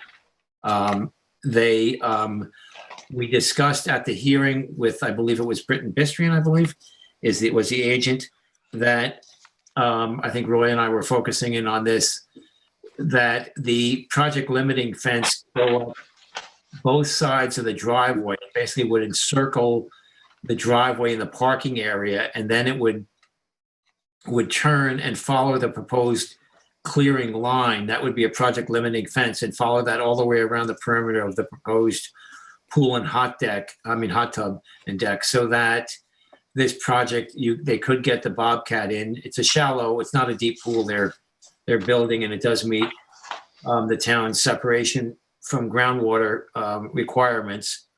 But we all are mostly interested in that natural vegetation there at the southern portion of the proposed improvements. I mean, the whole site, obviously, but so that's what we were trying to protect and work with. And then obviously they're revegetating after it's built right up to the improvements there. Anyway, let's see. And they also as well, could you, is this, who has the screen? I beg your pardon, is this? Is this the survey with the pool moved 4 feet? We have. Who's showing the screen? Who's showing this? Is this Eleni or who's on the side? No, I've got it. Yeah, this is the most recent. Michael, I'm sorry, Michael, we were talking today. I apologize, Michael. Michael, this is the most recent, correct? Correct. And could you scroll back or zoom out on the survey, Michael, as well? They are proposing to make, no, that's it. Yeah. What's the date on that, Michael? Wait a minute, Michael. Isn't there an IA system in here somewhere? No. October 6th, 2020. No, there's not an IA here. No. October 6th. No, there wouldn't be an IA on this. No, there's not an IA in this one. Right. So, and one other comment, and then we can go around the board, if you please, is that as those of us who visited the area there, and the planning department felt this way as well per their TAM, technical analysis memo, where they're putting it, it's as far as the vegetation, and Michael can comment on, well, no, I'm sorry, Michael's not going to comment on this for this, but the planning department did agree that they seem to have picked out really kind of the best location for the pool with regard to the vegetation that's there. There's sort of there's a tree that was not too significant, and there's some depressions there that the board was not too concerned about. Is so anyway, that's my comments for now. Let's go around. Who would like to take a stab? Terry, you want to take it? Yeah, this was a natural resources special permit. Yeah, I think there was discussion in the TAM because of if the pool were put more upland, it actually could be more disturbing to the natural resources of the property. So they're tucking it down on this side. Yes, there was an agreement to add the additional project limiting fencing along the driveway to help protect the vegetation that's on that northwestern side of the property. And I don't recall, actually. I have some numbers written down, but I don't recall did they offer a revegetation? I think they did offer some revegetation. They did. The pool is completed, right? Yeah, they did, and it'll all be worked out as a condition. So right, he wasn't going to submit something beforehand. Right, but it was about 6,800 square feet, if I recall. So I think they have been good stewards of this property. It still looks meticulous on the properties that have unimproved on that property. There were 2 letters of support from neighbors on Sandpiper Lane. One doesn't live anywhere near this house. And I thought at the hearing that there was that Britton had mentioned there was another neighbor in the back on the other street that was okay with the project, but there was no letter. Ultimately, I think it was just the 2 letters of support that we did receive. But I too think that this warrants the natural resources special permit, and we'll approve it. Okay, thanks, Terry. Tim? Yeah, I'm in agreement. As Terry said, this is an NRSP, so it's about protecting this beautiful property. The pool as positioned, the improvement as positioned is conforming. So I thought that throughout the public hearing, the focus, and I would give member Johan quite a bit of credit for this as well, the focus on protecting the natural features, tightening up the project limiting fence is a really important component of this. But as for our NRSP guidelines, I think that this meets the standard, and I would look to approve this. Thank you, Tim. Ed? Thank you, Mr. Chair. I had some concerns when I first approached the property because I saw where the pool was going. This is an absolutely beautiful piece of property. I do think a major factor in my thinking is one that all 3 board members have said before me, and that is these seem to be excellent stewards of the land. I understand they own the property for 40 years, and it looks as if the house was dropped from a helicopter. There's really no collateral damage from them living here. There's a driveway. It looks as if they've taken exact care of it the way we would hope every homeowner would. And that's certainly a factor in understanding just what they might intend to do here. I was concerned about the limiting fences, and I think that everyone's addressed that. And based on their history, I'm sure they'll do the best they can to, observe those limitations. And I think there was an effort to talk about any of the disturbed areas being revegetated in kind. And from the look of the property, I would think that's a promise they would keep. I did have that question that was brought up by Member Berger about the house on, it's called Clinton Academy Lane. It's the one that's been most affected by a pool being added. And I know that Britton Bistrian said that they had a letter. She wasn't sure if it was from them, but no letter has showed up. Without hearing any more from that potential comment, I have no problem agreeing with the other board members saying I do think it meets the qualifications we're looking for.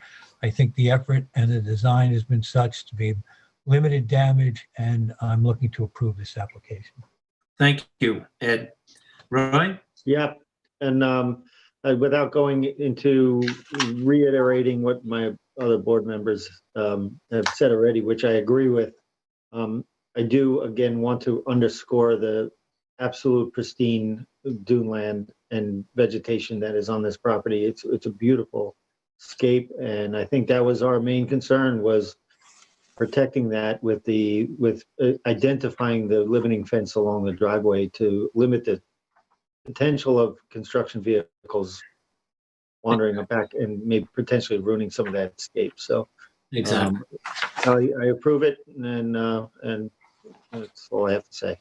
Okay, thank you, Roy. And Nancy Lynn, I guess we would all like to see in the conditions, in the determination, if it could be called out specifically, again, that the project limiting fence would be on both sides of the driveway, would basically hold the line of the driveway, hold the line of the parking area, and hold the line of the proposed clearing line. And if you we did say, though, Mr. Chairman, that in order to allow to do this, the construction access, I mean, where that parking area is. Yeah, I think we gave that corner. We agreed that the limiting fence can go perpendicular to the pool right there, continue. Yeah, exactly. It could follow, so you can allow some decent vehicles to get in. Yeah, for a Bobcat to make the turns. Nancy Lynn, perhaps that could be called out in your written wordsmiths, whereas the southeastern line of the parking area, that line continues and meets up with the proposed clearing. Right? Does that work, Nancy Lynn? Yeah, I believe that, and Mike can let me know. I believe that there was a sketch done during the meeting. I think there was. I believe there was. Yep. Okay. Are we good on that, Nancy Lynn? Then? Yeah. If that sketch was done during the meeting, then we'll reference that, and I'll attach it to the document that you guys review for adoption next. And again, if that is not for some reason retrievable, I think you could write it. You could call that out. Correct? Sure. Yep. Great. Okay, thank you all. Thank you, Nancy Lynn. Thank you, Michael, for your work on this application. Okay, next we have, I believe we have some other, we just have. We have I believe we have a member who wants to make a motion for rehearing. Yes, board member Tim Brenneman, please, if you would, Tim. What's this about? This is regarding Hampton's Cowboys LLC at 15 Crooked Highway. That is, okay. Sure, I make a motion to do a rehearing on Hampton Cowboys LLC at 15 Crooked Highway, East Hampton, Suffolk County Tax Map 300-112-1-2.5. I second that. I guess I concur. Are you going to tell us about it? Well, you received the modification document. Yeah, it was in these. Yeah, those were all distributed to all the board members a couple weeks ago. It is one where they need additional or they need a change in their relief, and the only way to do that is with a rehearing. So. And they need the rehearing has to be unanimous. And I concur with that motion as well. And Terry, did you? Yeah, I'm concurring. Okay, so that gives us unanimous consent. Council. Then now what it will get renoticed and put on for a hearing. So it's not your motion today is not to approve any changes. It's only to allow them to have a hearing to consider that. Okay. And just to be clear, we have to be unanimous on this. A board member has to make a motion, and then we all have to agree to rehear it. That's correct. Mm-hmm. Okay, thank you, Tim, and thank you, Nancy Lynn. Okay, let's see. Next, we have the minutes. We're going to table the January 19th minutes, board members. I looked at the January 12th minutes, and they look fine to me. Do we have a motion for the minutes, please? Any board member? I confess I didn't look. Well, we just need a majority. I want to make a motion then. Well, I will make a motion to accept the minutes of the zoning board of Appeals dated January 12, 2021, as written. Second. I concur. And I concur. Okay. Okay, let's see. There we go. Council, anything else? Oh, we have resolutions. Oh, Of course. please, we do have resolutions. We got a few things to do here. Okay, next we'll move on to resolutions here. Let me just open my file up.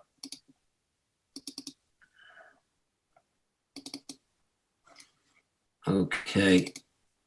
So the first one we have is Emmanuel Fresco. And board members, Nancy Lynn had emailed these. I forwarded them to you in case you want to grab them from your email. They're right there in an email from this evening. So this is this is a determination in the matter of Emmanuel Fresco at tax map number 300-37-2-6, and the project description here is, I'll give you, so I apologize, I'll start over. The lot size here is 26,437 square feet total. Council, do I have to read, how much of this do I have to read on all of these, Council? You don't have to, you just have to identify the property. Oh, great, thank you, good, because we've gone through all of this, right? Yes. And this is at 19 Isle of Wight Road, and you recall it's regarding constructing a 512 square foot swimming pool. This is in board member Delene's district. Roy, you want to take it from here? Sure, Mr. Chairman. This was a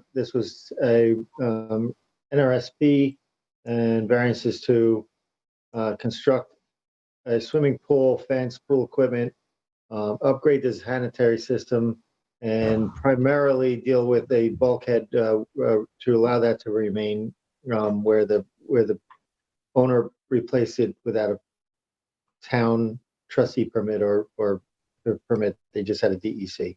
We worked out some issues on there with and we ultimately approved it unanimously.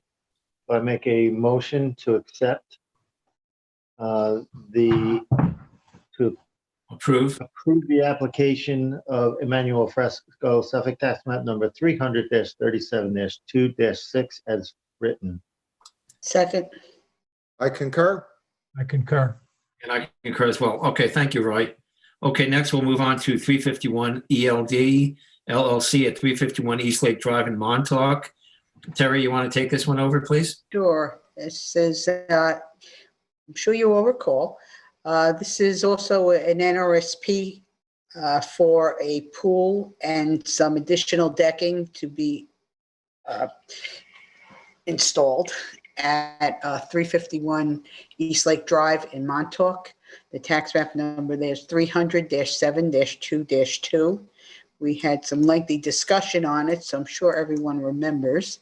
And this was a split decision approval. 3 members concurred on the approval for the NRSP, and the 3 that concurred are the chair, the vice chair, and member Brenneman. And there were 2 dissenting votes from member Berger and member Johan. So on this application for 351 ELD LLC, I make a motion to approve the resolution as written. Second. Concur. The determination is written. Determination, right. Determination. I concur. And I concur as well. Thank you, Terry. Okay, next we'll move on to 3 Beach Plum LLC. Howard Williams. Oh, Howard Williams. I went out of line. Sorry, guys. Howard Williams at 101 Accabonac Road, East Hampton, tax map number 300-163-7-9.1. And Tim, you want to take it from here, please? Sure. Members, you'll recall that this is the application that had the swimming pool, patio, and pavilion and fireplace. And we approved 4 variances, and it was unanimous approval. So in the matter of Howard Williams, let's see, 101 Accabonac Road, East Hampton, Suffolk County Tax Map 300-163-7-9.1. I make a motion to approve this application. Second. Concur. I concur. And that's as written, correct? Yes, Thank you. that's certainly what I meant. I know you did. I just have to get the magic words in. Okay, and I concur as well. Thank you, Tim. Okay, next we'll move on to 3 Beach Plum LLC at 3 Beach Plum Court in Amagansett, tax map number 300-110-2-19.2.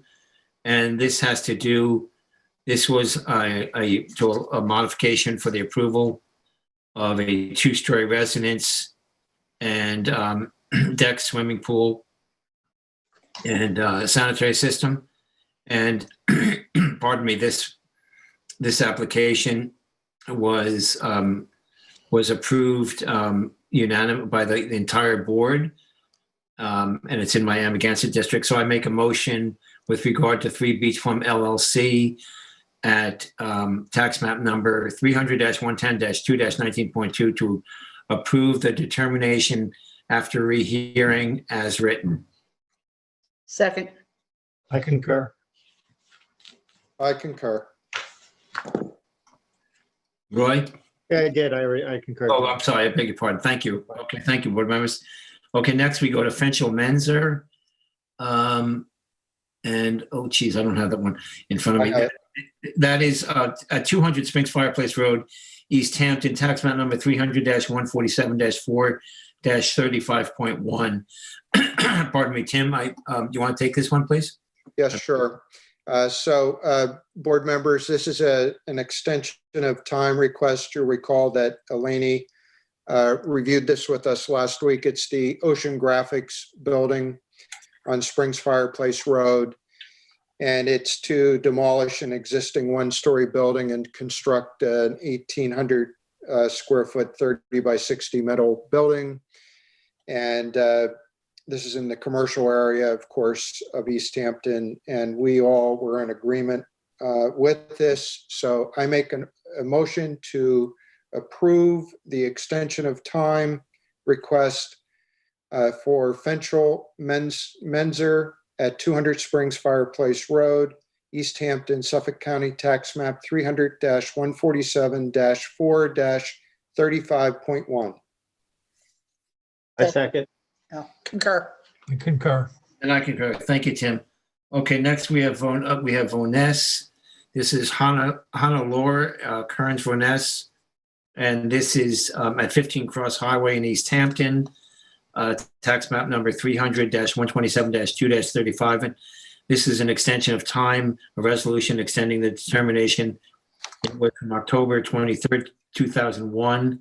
And we all agreed unanimously on this. So I make a motion for the resolution to approve the resolution extending determination as written for Hunter Lee Kearns Vones at tax map number 300-127-2-35, 15 Cross Highway in Amagansett.